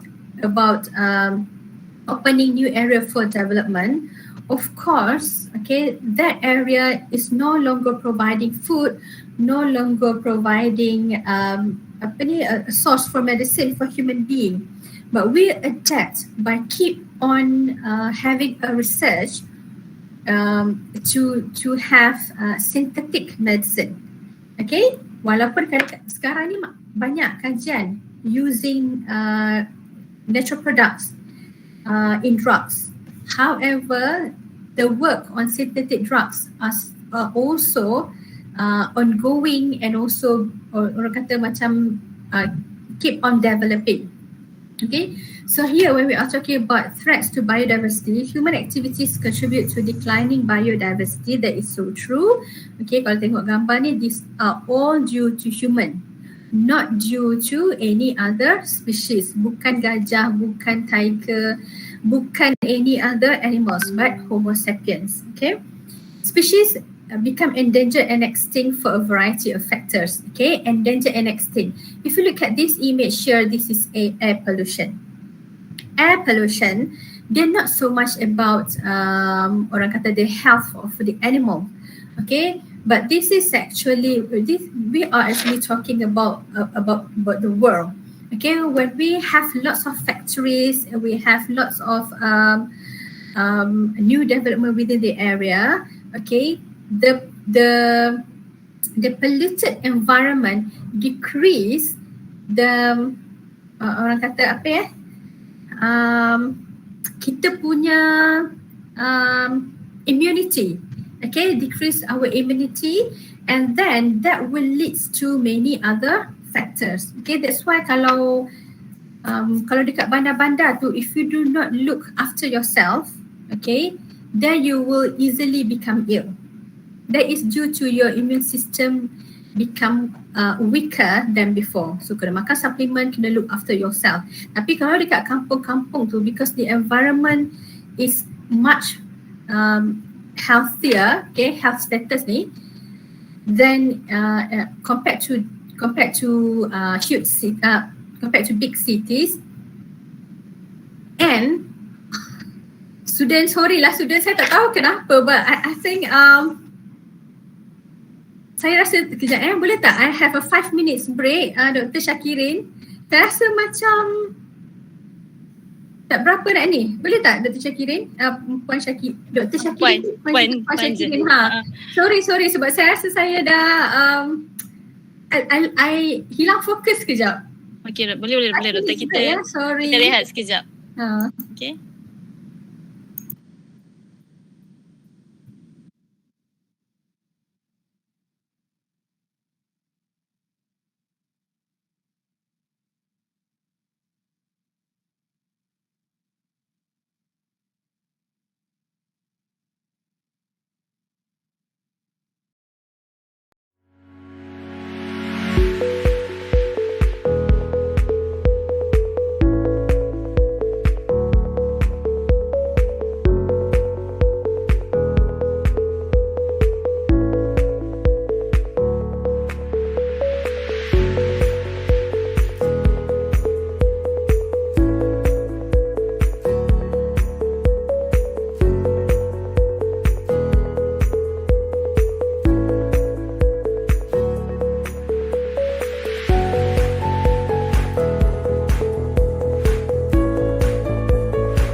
Okay, so kita kembali semula untuk sambung dengan sesi syarahan kita dengan Dr. Asmida. Silakan Dr. Asmida. Okay, thank you so much, our moderator, Madam Nur Syakirin. All right, students, so we are back with threats to biodiversity. All right, let's move on with our next slide. Okay, this time around we will look at different factors that is considered as threat to biodiversity. Right, the first one we have habitat destruction. As I've mentioned just now, habitat destruction is the current issue that we are facing. We cannot run away from opening new area due to development. We have to live with it. So when we are talking about habitat destruction, it will lead to habitat fragmentation. What is habitat fragmentation? Habitat fragmentation is the process of breaking down large areas of habitat into a small isolated segments. For example, if you look at the Malaysia as a whole, we do know that we are separated into different states. Okay, kita ambil contoh Selangor. Okay, the state of Selangor. Within the state of Selangor, 50 years ago, we have quite a large number of forests in terms of size. Okay, large size of forests, but due to development within these states, okay, the habitat has been fragmented into smaller areas. Fragmentation, especially of the forest, okay, forest fragmentation affects all the organisms that live within the area. Okay, kita tak bercakap pasal pokok. Okay, sebab kalau kita tengok pokok, of course, when we open up a new area, there will be so many trees that will be cut down and that will be cut down and also be cleared.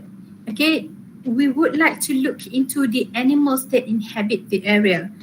So when the habitats are being destroyed or being damaged or being disturbed, okay, the animal are now at risk of extinction or at risk of being threatened. All right. So habitat destruction is one of the factor that leads that is considered as a threat to biodiversity. In habitat fragmentation, there is a term called edge effect. So what is edge effect? Okay, edge effect happens where the species from the surrounding fragmented area may intrude into the habitat. Okay, saya tunjuk contoh ni ya. So student will have a better understanding on this. Alright, let's say we have a habitat. Okay, initially this is how it looks like. We have interior species and then we have the edge species. Okay, interior species ni macam bukan macam lah. Interior species is animal species that lives within a forest. Okay, yang berada dalam kawasan hutan tu. Okay, that lives within the forest. Let's say we have rhinoceros, we have wild birds, and then we have tigers. Okay, and then we have edge species. Edge species ni adalah animals that lives together with human. Alright, we have domestic animals. We have animals that has been reared, okay, for humans itself. When fragmentation happen, contohnya kita buka kawasan ni nak buat perumahan, so you have to cut down most of the trees kat kawasan sini. Alright, you fragment the area. Ataupun kita nak buat highway contohnya dekat sini, okay, kita tebang semua pokok kat sini. So what happen is that the edge animal, alright, the edge animal over here, which originally inhabit this area, will now has to relocate themselves. Okay, they have to relocate. So when fragmentation happen, interior habitat is decreased. But kita dah ambil kawasan dia kan? Okay, the edge habitat and the edge species increase. Alright. So this is what happened when fragmentation happened. This is the impact or the consequences of fragmentation, where the interior habitat will decrease. Kan tengok hutan ni, berkurang, the species within the habitat will also decrease. Okay, at the same time, okay, the impact dia tu, the edge habitat will increase and the species of the edge habitat will also increase. Yang ruginya apa? The interior species, because the habitat are now reduced and also their species are also being reduced due to them not able to adapt because their habitat are now being disturbed. Okay, that is what we call this is the process and also the effect or the impact of fragmentation. Alright, the second factor, the second threat for biodiversity is overexploitation. Okay, overexploitation tu maksud dia excessive use of species that have economic value. If you look at our aquatic ecosystem, especially the marine ecosystem, okay, we have enough sources to get us by. Okay, kita memang ada banyak ikan-ikan, banyak sumber-sumber laut yang kita boleh makan. The problem is that when you get greedy, okay, when you get greedy and you tend to overexploit the resources that we have. So overexploiting meaning that you obtain or you used, okay, the resources at a faster rate than natural populations can recover. You ambil sangat banyak sampai ikan tu would not have enough time for them to breed, kan? Sampai maknanya the orang kata the life cycle of the aquatic organisms within the area is being disturbed. In that case, when this happen, dia takkan ada enough time to recover. So bila tak ada enough time to recover, ikan-ikan yang you dapat tu tak sempat nak membesar, you dah ambil. So bila you ambil ikan kecil, ikan besar termasuk ikan kecil tu, jadi you do not have enough food resources. You get what I mean kan? Berbelit-belit ayat saya ni. I hope you get what I mean. Okay, similarly happen for wildlife poaching. Okay, in our forest we have so many different animals that has economic value. For example, kita ada kat sini rhinos, tigers and pangolin or the ivory of the elephant. Last time I had a meeting with Perhilitan, they mentioned that tahun ni tahun 2021, I think earlier this year ke bila masa saya tak ingat, custom, okay, our custom department managed to put a stop to a syndicate on which they sell illegal, masa tu illegal, apa nama binatang tu, kura-kura, okay, kura-kura tortoise, on which they are planned to sell to Vietnamese. Okay, orang Vietnam memang suka tortoise tu untuk perubatan. So the thing with that tortoise is that it is very valuable for medicinal purposes. Okay, kita dekat Malaysia mungkin tak biasa sangat guna, but they really value that types of tortoise due to their medicinal benefits. The thing with that tortoise, when they are being extracted away from their original habitat, which is the forest, it actually affects the food web of so many other animal species within the area. Kita tak nampak directly. Let's say when you look at food web kan, macam kita belajar masa sekolah menengah, masa mungkin asasi sekarang kan you belajar, when you look at food web, you start from the very beginning lah, katakanlah we look at food chain dulu, a very direct one. Okay, you have caterpillar which will be eaten by small birds, and then the small bird will be eaten by the larger birds, for example the hawks kan. Itu paling simple lah, direct and simple food chain. But in the forest we have food web. Okay, jarang kita ada food chain. Okay, very direct one. We have food web. So if you remove one animal species from the food web, it will also affect the rest of the food web. You can't see the impact or the negative impact of the removal of the original species within a short time, but the impact of that can only be seen after a long time. Tapi masa tu kita dah nak reverse dah. Okay, this is overexploitation. Similarly for overfishing yang saya cerita tadi lah, and then we also have destructive fishing. Destructive fishing is also part of overexploitation. Kenapa? Sebab kita nak dapat hasil tu banyak kan. Okay, yang ni destructive fishing ni macam when you use fish bombing or you use cyanide fishing, or kalau yang macam yang popular dekat kalangan kita tu fish bombing lah. Kan dia bom tu dengan ikan-ikan kecil pun mati. Alright. Kalau dekat laut tu, it will not only affect the fishes, it also affect the corals, right? This is some of the examples here.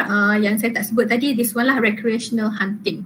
Okay, they hunt the animal not for food, not for medicine, not for any important or meaning or valuable ataupun reasonable purposes, but for fun. Okay, this is also some of the factor that affect our biodiversity.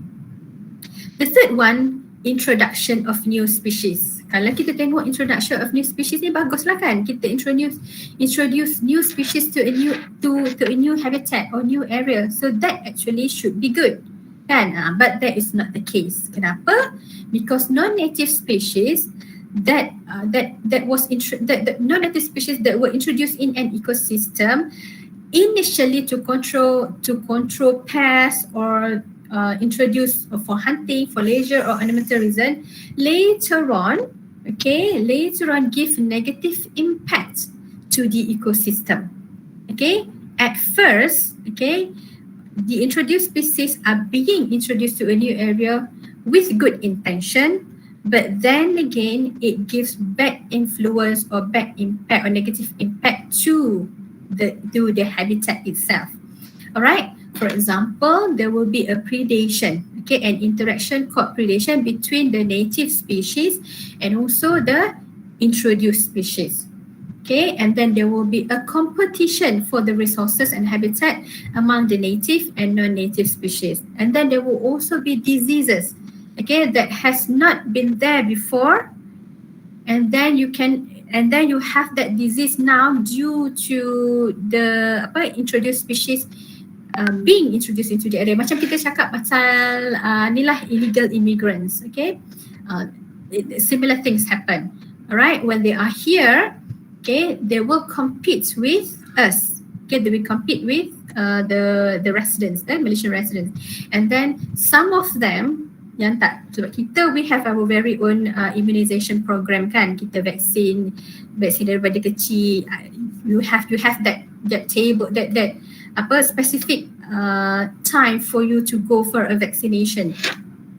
But people from other country which come into Malaysia illegally, dia tak ada benda-benda tu semua. So some of them brings along with them unknown disease, sebab yang macam dulu TB dah lama tak ada kat Malaysia, currently dah muncul balik, benda macam tu lah. So kalau kita tukarkan ke the same situation into animals and plants, non-native species are also able to introduce disease and parasites to native populations.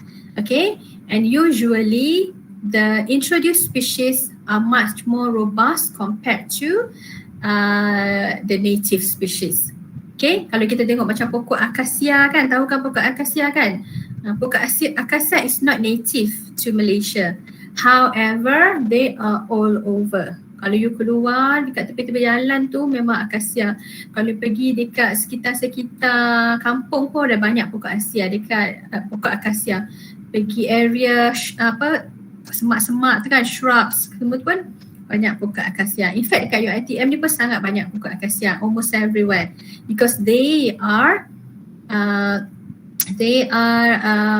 orang kata they are non-native species, they are introduced species, tapi at the same time they are very robust, they have a very high dispersal rate. That's why they are now they are now surviving in a new environment at the expense of the native species. Itu yang kita tak nak lah. Contohnya macam illegal immigrant datang Malaysia, dia kerja, kemudian dia mendominasi kawasan-kawasan perniagaan di Malaysia. Itu kita tak nak lah, kan? Macam tu. We have to curb this process from keep on happening, right? This is so introduced species is part of the factor that is contributing to loss of biodiversity. Right? This slide is also still on introduced species. Saya bagi satu contoh lah kat sini ya. We have the occurrence of numerous alien freshwater fish species has been introduced in Malaysia. Yang ini adalah spesies-spesies tilapia. We have native tilapia in Malaysia. Oreochromis, the genus is Oreochromis, so we have native Oreochromis, but we also have introduced species. Alright, so what happened is that the native species usually cannot compete with the non-native, with the new species, with the introduced one.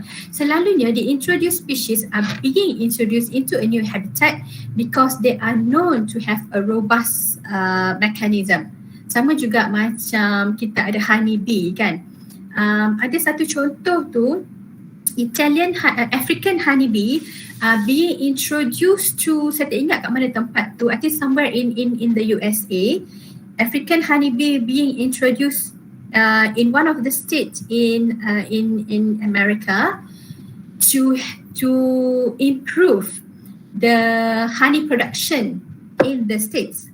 However, the African honeybee, they are surviving and keep on breeding at a higher rate at the expense of the native species. Native dia masa tu Italian honeybee yang native tu.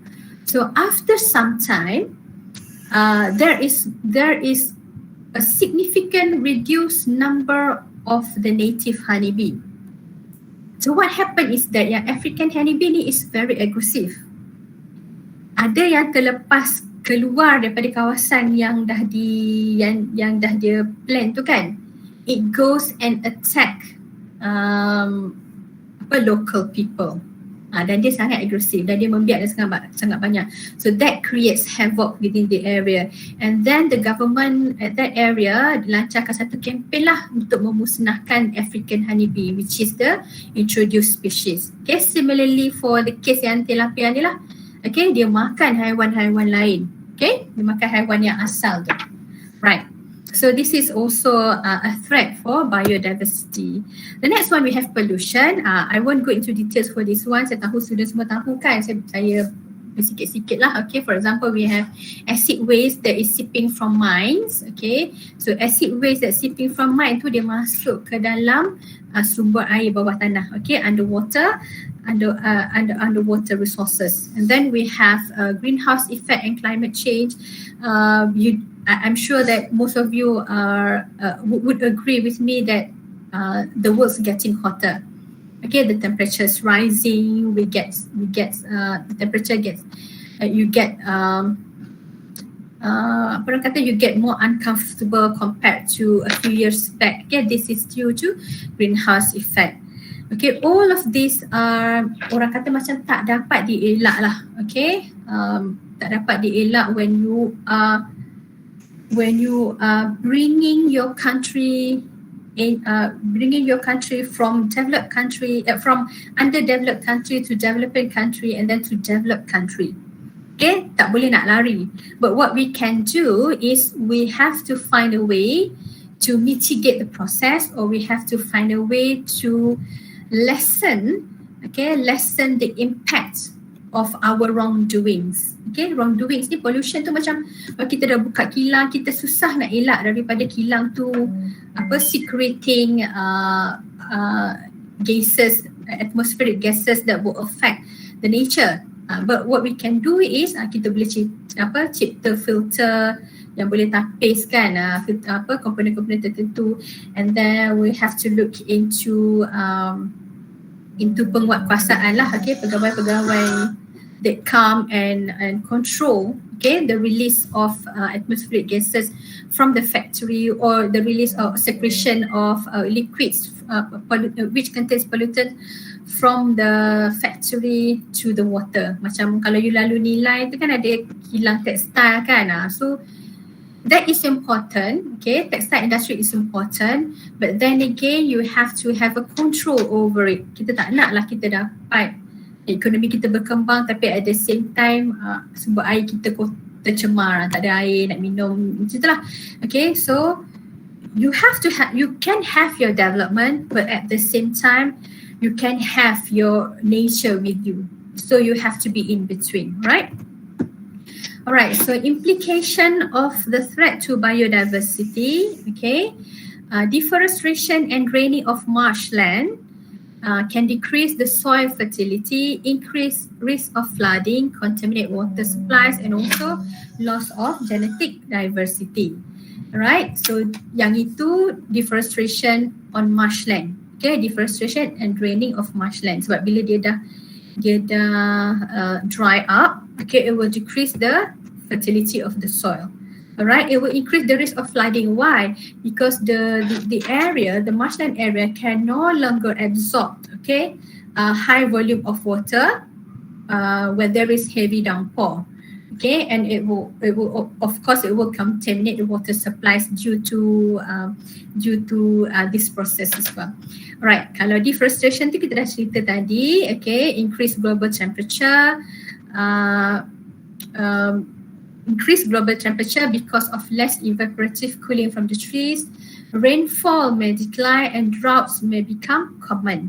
Okay, and then cause climate change pun kita dah cerita, tapi saya nak bring your attention to this one. Carbon dioxide in the atmosphere enables the air to trap the sun radiation. Okay, when you have higher concentration of carbon dioxide within the atmosphere, that layer within the atmospheric surfaces ni yang ada banyak carbon dioxide, it will trap the sun radiation. Okay, so that is actually one of the negative impacts of high CO2 concentration. That's why kita kena tanam banyak pokok. Okay, because pokok tu, trees, they use up CO2 in their photosynthesis process, and in return they release oxygen. So planting more trees, or kalau macam student buat tu replanting project kan, it helps a lot. Okay, in fact sekarang ni kita ada kempen penanaman 100 juta pokok oleh kerajaan Malaysia. So me myself through my course code kita lah, subject code kita Bio 464 Ecology, we have a project for this semester on which each and every student who register for Bio 464, they are required to plant at least one tree, maknanya pokok lah. Okay, definition pokok tu sendiri yang ada true branches kan, true leaves, true ni sebelah, dia bukan pokok cactus tu, bukan. Okay, the true tree. Okay, they are required to plant at least one tree, and they have to documenting the process using a video and upload on YouTube. So we are hoping that towards the end of this semester, sebab kita ada lebih kurang 100 student, so hopefully akan ada 100 pokok lah yang ditanam di kawasan masing-masing. So this is our small effort, okay, small effort to help to help in preserving and conserving our nature, okay, our biodiversity. So setiap student tu dia tanam pokok yang lain-lain lah. Kan pokok yang simple-simple je, dia tanam, ada yang tanam pokok bunga raya, bukan pokok bunga lah, tapi ada yang tanam pokok bunga raya, ada yang tanam pokok buah macam tu. So simple thing, sebab seorang tanam satu je, but hopefully it will amounting to at least a significant impact in helping the environment. Alright, so tadi kita cerita pasal conservation kan, alright, so what is the importance of conservation? First of all, for utilitarian reason. Utilitarian ni maksudnya kegunaan kita. Okay, pragmatic reason to ensure that ecosystem can supply enough sources for food, medicine and industrial food product for human being. Itu semua tu untuk kita juga. Okay, kita yang rosakkan tapi kita kena jaga untuk kita juga. And then for ecological reason, also for human being. Okay, juga untuk haiwan-haiwan lah dan pokok. Conserving forest will protect the watershed, balance the biogeochemical cycle, thus preventing erosion and flooding. Okay, you do know that when you clear up a forest, okay, that is actually among the main reason why we have landslides and why we have flash floods. Okay, kalau dekat bandar-bandar tu biasa je, hujan lebat sikit je flash floods. Okay, this is due to the area within huge cities. They're no longer having lots of trees, and that will keadaan di mana less trees are around menyebabkan air tu tidak dapat diserap masuk dalam tanah. Sebab kawasan-kawasan kita pun kita dah tar kan, kita dah buat bangunan, kita dah buat jalan, kita dah buat man-made structure. So no more open soil. Okay, no more open area on which the water can be absorbed into the underwater system. Kat bawah tu tak ada. That's why jadi flash flood. Sama juga for erosion. When there is far lesser trees within the area, especially kawasan berbukit, so erosion will easily happen. Okay, that's why kita perlu jagalah. And then we have aesthetic reason. Okay, untuk kecantikan. Okay, this can be seen in recreational area. Kita tanam banyak-banyak pokok. It makes it memberi giving an aesthetic value to the area. Kan? Kalau kita tanam banyak pokok tu cantik berbanding kita buat banyak structure yang orang panggil structure yang kaku. Okay, macam arca semua tu, that is fine. But if you have plants around it or flowers around it, it will look much better. And then last but not least, we have ethical or moral reason. Okay, it is our duty to protect the to protect the flora, fauna and the ecosystem. We need to do that for our future generation. Kenapa kita rasa penting to conserve our biodiversity for future generation?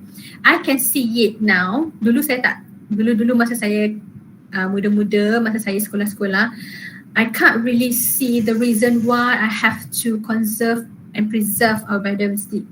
Tak saya muda lagi. Sekarang, saya dah hampir separuh abad ni, I can see how important it is. Contohnya, there are wild fruits and also there are wild shoots that yang saya masih kecil dulu pernah makan. Okay, contohnya pernah dengar tak buah kemunting?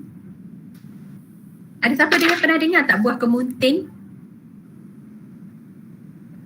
Student, are you still with me? Yes, tak pernah. Tak pernah Tak pernah. Yang mana tak pernah tu, okay, bagus.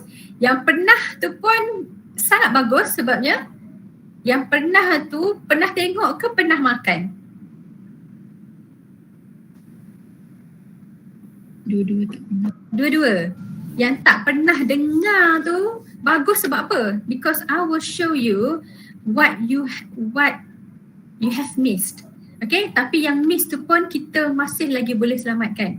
Okay, the thing with kita panggil rare trees, rare fruit trees ni, rare fruit trees is actually pokok yang native to Malaysia, native to our ni lah tropical country, yang dulunya ada, sekarang dah kurang.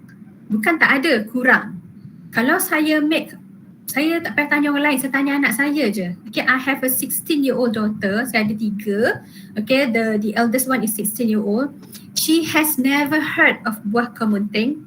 Tak pernah dengar, apatah lagi tak pernah tengok, tak pernah makan lah kan. And I asked my cousin who is 26 years old, saya ingat dia tahu, dia pun tak tahu. Tak pernah dengar, tak pernah makan, tak pernah tengok, tak pernah lah. Nothing, okay. tak pernah dengar apa perkataan tu.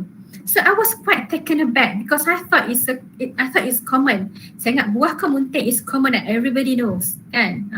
Sedangkan orang umur 26 tahun pun tak tahu, apatah lagi kanak-kanak yang umur 10 tahun, 6 tahun lagilah dia tak tahu, kan? So what I did was, when I went to a nursery, masa nursery yang beli pokok tu kan, what I did was I bought rare fruit trees dan saya tanam at home.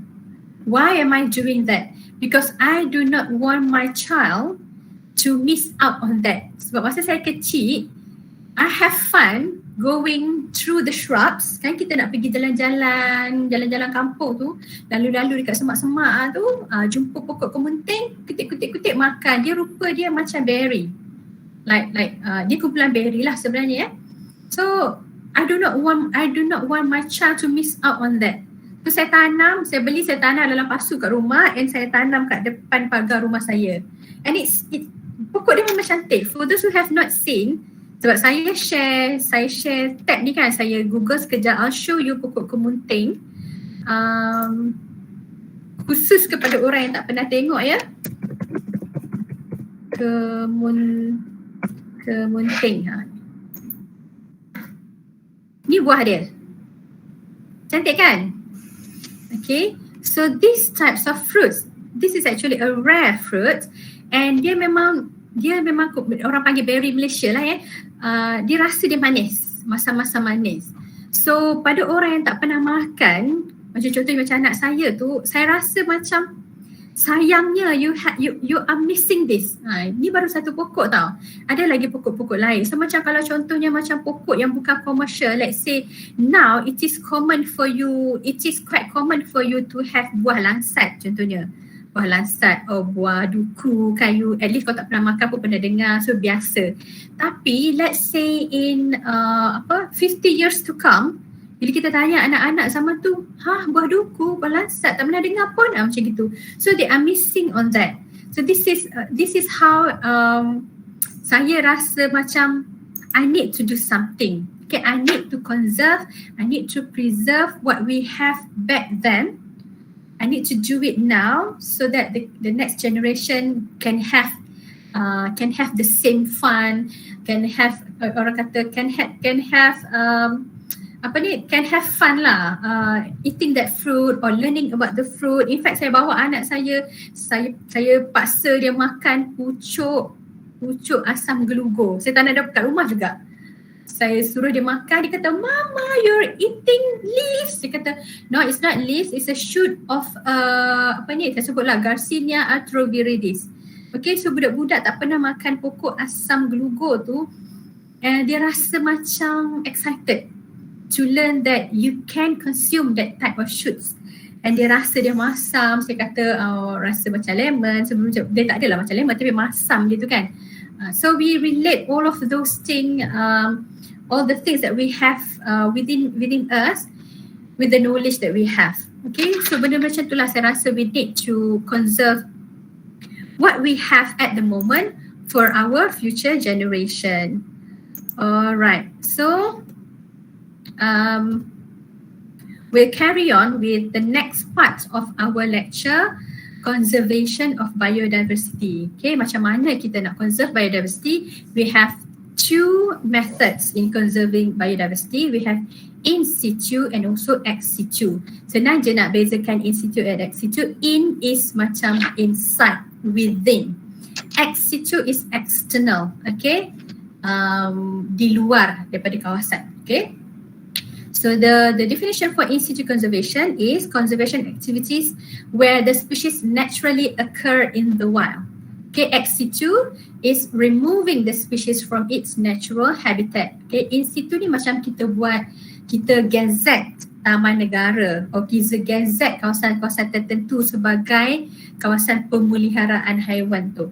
Kalau ex situ, you remove the animal species of the plant species from its natural habitat. Kalau macam if you go to Cameron Highland, we have CHIMP, CHIMP, Cameron Highland, Cameron Highland, Mountain Forest Park. Konteks tidak saya macam tu lah. Okay, so chim tu, chim is actually an area on which they transplant tree species from different places around Malaysia, and they transplant it in chim. Dia ambil nepenthes daripada Gua Stone, Gunung Stone in Kelantan, dia tanam kat situ. Dia ambil nepenthes daripada Johor, dia tanam kat situ. Dia ambil daripada gunung apa tadi kat Kedah tu, dia tanam situ. Okay, they want to see and they want to conserve nepenthes from all over Malaysia. They put it in one place, they look after the plants. That is ex situ. Okay, kita ambil daripada kita keluarkan daripada habitat asal, we put it somewhere else, we look after their growth. Okay, kalau in situ, dia memang duduk kat situ. Alright, so besides that, we also have legislation and also organisation. For example, we have different NGOs on which they are playing active roles in conserving the biodiversity, and of course legislation is very important. Okay, therefore the legislation is very important by having strict enforcement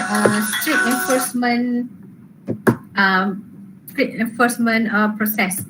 Alright, so let's look at in situ conservation. Macam saya kata tadi, in situ is inside. Okay, inside, you do not remove, you do not extract. Okay, you leave it as it is, but you look after the place. Okay, to protect and preserve threatened or endangered species in as natural an environment as possible. For example, we have the Taman Negara National Park, and then for the Marine Park, we have the Mustafa Marine Park. Okay, maknanya we are trying to protect the area, protect the species within the area by gazetting the habitat as national park and also as marine park. So bila di gazette as national park and marine park, you cannot simply do any activities as you wish. Okay, tak boleh. Dia ada aktiviti tertentu yang you boleh buat dan yang you tak boleh buat. Kan, macam kat dekat Taman Negara ni, you tak boleh pergi tangkap ikan kelah. Tak boleh pergi ambil net or pergi mancing ikan kelah ke, tak boleh. Okay, you can't do that. Okay, dilarang. Sama juga in marine park, you are not allowed to extract or remove any marine resources from there. Coral ke, gory tu ke, yang macam siput tu kan, ataupun ikan kecil-kecil ke, apatah lagi ikan besar, memang tak boleh. You can't do that. What you can do is you can go to marine park area, have a dive, have a swimming, have a snorkeling, but you are not allowed to touch or to bring the things that you've seen in there. Seaweed ke apa ke, tak boleh. Ambil ke, pegang ke apa, tak boleh. Right? Okay, so this is how we conserve species in their natural habitat called in situ. Right, besides that, we also have Malaysia's Permanent Forest Reserve, and we also have Wildlife Sanctuary. Okay, kalau ada masa tu nanti pergilah dekat Kuala Gandah, kita ada pusat pemeliharaan gajah dekat Kuala Gandah tu. Okay, boleh pergi tengok. Kalau ada yang duduk kat Sabah tu semua, boleh pergi tengok yang dekat Kinabatangan ni lah. Alright, and then we have ex situ. Ex situ ni is where you remove. Okay, you remove or you transplant or you relocate the species, animal species or plant species from their original habitat. An example of ex situ conservation are zoos, botanical garden and aquaria. Aquaria ni macam you pergi aquaria KLCC tu kan, you will see different types of marine animals, you will see different types of freshwater fishes kat situ. Dia ambil daripada habitat asal, bring it in one place and they look after the species. So there is ex situ. Sama juga macam zoo lah. Dekat zoo kan kita ada giraffe kan, kat Malaysia tak ada giraffe pun kan, tapi dia ambil giraffe pada negara lain, they bring it to you so that you can appreciate the different species of animals. So that is ex situ. Kita relocate, okay, the species from their original habitat. We have different examples. We have banyaklah tempat. Okay, for example, National Botanical Garden, National Zoo Malaysia, Aquaria, KLCC. Those are the place on which you can see animals without you going into the habitat. They come to you. Okay. For ex-situ conservation, they can also function as recreational area ni yang macam National Botanical Garden lah, recreational area. Dan sekarang pun kalau pergi zoo pun di consider as part of recreational activities for families kan. So seronok lah benda-benda macam ni kan. You as a student, selain macam pergi mall kan, nak pergi tengok wayang ke apa semua, okay boleh je macam tu, tapi at the same time selit-selit sikit pergi tempat-tempat yang macam ni. Okay, going to the zoo or going to the botanical garden, going to recreational park yang ada taman burung ke, taman insect farm ke apa ke, macam tu lah. It's so fun. Okay, it's very fun. I bring my every sem we have field work away from the campus. Ada satu masa tu saya bawa ke insect and butterfly farm in Cameron Highland. Okay, kat sana saya tunjukkan bukan saya tunjuk, I ask my student to look for stick insects. I ask them to look for stick insect dan dia cari dekat situ, dia tak jumpa. Dia cari tak jumpa. Kemudian ada seorang student tu jumpa stick insect. And the excitement dekat muka student tu, saya sampai sekarang rasa seronok. Sebab dia tengok stick insect in real life. Selalu saya tunjuk dalam kelas kan, gambar kan. So bila dia jumpa, saya dah kata siapa yang dah jumpa jangan tunjuk. Cakap je dah jumpa. Dia pun macam dah jumpa. Macam tu seronok sangat kan. Lepas tu kawan-kawan dia mana. So semua orang mencari dari sekitar pokok tu sebab dia satu pokok. Dia macam like a group of trees yang ditanam dekat-dekat. Dekat situ ada stick insect and also leaf insect. Kami jumpa masa tu stick insect. Kata saya ke leaf insect macam tu lah. Tapi the excitement student tu bila dia tengok dengan mata dia sendiri tu is priceless. So those are the thing yang saya rasa macam orang kata a feeling that each biology student must experience. Okay, the feeling to see, to feel the specimens ataupun the insects ke, the animals ke, the plants ke, using your own bare hands tu is priceless. So benda macam tu lah kan.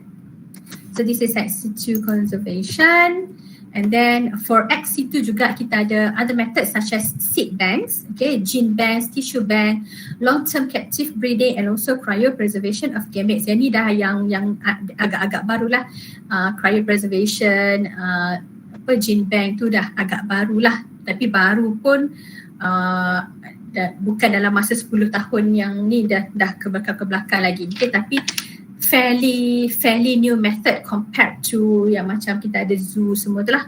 Alright, so there are some examples here. We have Lentang Seed Center in Pahang, and then we have Frame Seed Technology Laboratory. So tu semua tu adalah part of the method in conserving our biodiversity. Kita simpan benih-benih tu yang kita ambil daripada hutan, daripada kampung. Mardi memang buat ni lah. Yang saya pergi hari tu, Mardi memang pergi ke kampung-kampung. Dia tengok orang kampung tu tanam pokok apa, pokok yang menarik tak ada lagi dalam seed bank dia akan ambil dan simpan seed tu. And then some of the seed tu dia memang tanam sehingga menjadi anak pokok. Okay, dan anak pokok tu boleh kita minta dengan Mardi kalau you know about activity macam replanting or you know about activity, any enrichment activity within your area. So dia kata boleh minta lah, buat surat dan minta anak pokok daripada Mardi. Okay. So the third one is legislation and enforcement. Okay, some countries have law to preserve and conserve rare, endangered or threatened species. Okay, samalah Malaysia pun ada. We have our very own law to preserve and to conserve our species, especially species with high economic value and also species that are now endangered or threatened. Kita memang nak kena buat macam tu lah. That's why ada haiwan-haiwan tertentu yang kita tak boleh buru, kita tak boleh bunuh. Tapi kalau macam aborigines, okay, orang-orang asal ni dia boleh. Macam kita tak boleh masuk dalam hutan dan bunuh rusa. Tapi kalau orang asli yang duduk situ, dia boleh bunuh sebagai sumber makanan only. Okay, they can't hunt the animal for recreation or for orang kata for economic purposes. They can't. They can only do that if that animal is for food. Okay, boleh guna untuk makanan ataupun kalau diguna untuk pakaian ke boleh lah, tapi untuk dia own benefits, bukan untuk diniagakan. Alright, so we also have global agencies that look into preserving and conserving biodiversity. For example, we have United Nations, dan kita ada projek dengan UNDP, on which UNDP ni sangat aktif lah in activities or in programs to preserve and conserve biodiversity, macam yang kita buat dekat Central Forest Spine sekarang. Okay, and then we have the role of NGO macam yang kita ada ni, WWF, very very active as well. Kita ada IUCN, okay, these are some of the organisation that helped in educating people about the importance of biodiversity. Okay, saya ada subscribe lah dengan WWF ni.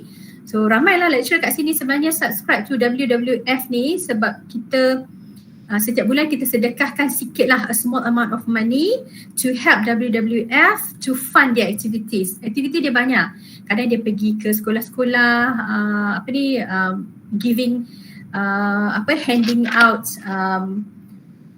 orang kata flyers, merchandise about animals. Kan hari tu pasal harimau dia bagi token dekat locals dekat mall, so that people get to know our wild animal.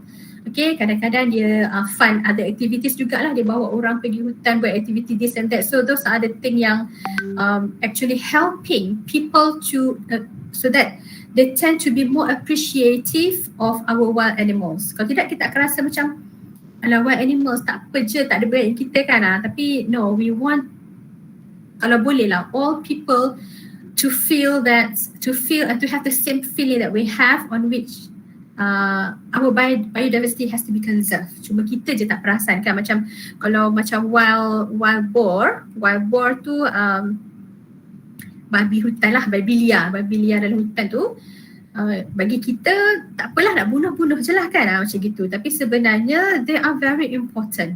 Ecological role dia, ecological function in the forest tu sebenarnya sangat penting. Kalau dia tak ada, hutan kawasan tu akan jadi terganggu.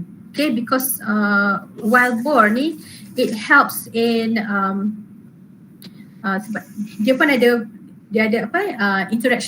predation interaction as well.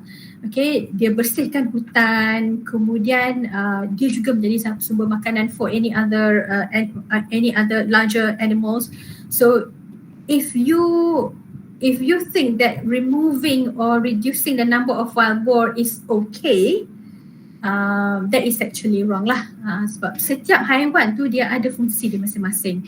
So dia kena ada. Cumanya we have to control the numbers. Kita tak boleh macam we have some species on which we are so fond of. Macam kita ada flagship species kan. Macam we have the tapir kan. And then flagship species lagi, apa lagi haiwan-haiwan yang comel-comel macam kat China tu, panda. That is what we call flagship species. Maknanya haiwan yang menjadi ikon, okay, kat kawasan tu. Disebabkan they are flagship species, okay, you do not want to control their population, that is also wrong. Okay, we have to control their population, but at the same time, you are not allowed to significantly reduce their number because it will affect the whole ecosystem, okay, within that area. Kalau forest lah, forest ecosystem. Kalau marine ecosystem lah, bergantung kepada ni. Sama juga macam marine kan, kalau kita suka coral reefs, you cannot simply have tons of activities on preserving the coral reefs, tapi yang lain you biar, tak boleh juga. Sangat banyak coral reefs pun tak boleh, dia kena sederhana. So you have to control. So this is the role of this is part of the role for NGOs, on which they distribute knowledge and nurture the love for the environment, for the ecosystem itself. So ada dua projek lah yang kita letakkan dalam group ni, dalam slides ni, which is a very significant project that help to conserve and preserve wild animals. Kita ada Project Tiger and Project Elephant. Project Tiger and Project Elephant ni, nama projek dia sangat simple kan, but that is a very powerful project initiated by the government of India. Yang projek Tiger ni, kalau tak silap saya lama 1973 ke saya rasa, 1973, saya pun tak lahir lagi masa tu. Project Tiger was initiated by the government of India to conserve and preserve the tiger population in India. Sebab masa tu dekat India ni kan banyak kawasan yang yang kawasan pokok getah. Dan kita toreh getah lah, masa sama dekat Malaysia zaman dulu-dulu lah, ramai orang tanam pokok getah untuk mendapatkan hasil getah tu. Okay, the rubber, ramai, so many people work as rubber tapper. Okay, masa tu products from rubber are diinting masa tu. So besar kawasan yang rubber trees ni is huge area. What happened is that tiger tu dia mengancam keselamatan manusia yang work as a rubber tapper. So what they can do is dia bunuhlah tiger tu, and then it reduce in number in such a way that it affect the ecosystem within that forest. So what the government did was dia buat macam-macam project to preserve the number of tiger that they have at the moment. Saya rasa masa tu ada dalam 1,000 lebih je tiger ke, lebih kurang macam tu lah. Then after some time dia meningkat 2 hingga 3 kali ganda. Tapi that has to be control juga. Dia tak boleh lah terus meningkat kan, macam tu. So kena control. Similarly for Project Elephant. So that's about it for my lecture today. Thank you very much students for being with me daripada pukul 10 tadi kan. I'm so sorry atas segala kekurangan, kelemahan semua datang daripada saya. Terima kasih pelajar. I hope kalau tak banyak pun sedikit dapatlah ilmu daripada apa yang saya share today. So before I end my lecture, I would like to quote, okay, orang kata ayat-ayat lah daripada wise man called Robert Swan. Okay, he said the greatest threat to our planet is the belief that someone else will save it. Kita beri tugas kepada tak apalah nak conserve ni semua, kita bagi je NGO, biar je orang lain. That is actually the greatest threat. So sebenarnya semua orang, everybody is important. Everybody has the apa orang kata, the power to change the world. Tapi bukanlah change the world yang kita buat something terus nampak perubahan, tak. Okay, it cannot be seen in a short time, but you can reap what you sow later on. Mungkin in the next generation, kalau bukan anak you, cucu you, macam tu lah. So with that I end my lecture. Thank you so much. Assalamualaikum, and I leave the floor to Madam Nur Syakirin. Terima kasih Dr. Asmida. Banyak yang Dr. sharekan hari ni. The whole chapter 7 ni Dr. manage untuk habiskan selama 3 jam ni. So saya rasa student dapat banyak sangat information daripada apa yang Dr. dah sampaikan, daripada cara penamaan spesies kan, kepada cara macam mana spesies tu diklasifikasikan kan, melalui morphology, melalui molecular methods kan, genetic composition dia, phylogenetic trees kan, and then we look at biodiversity kat Malaysia, apa kepentingan dia kan.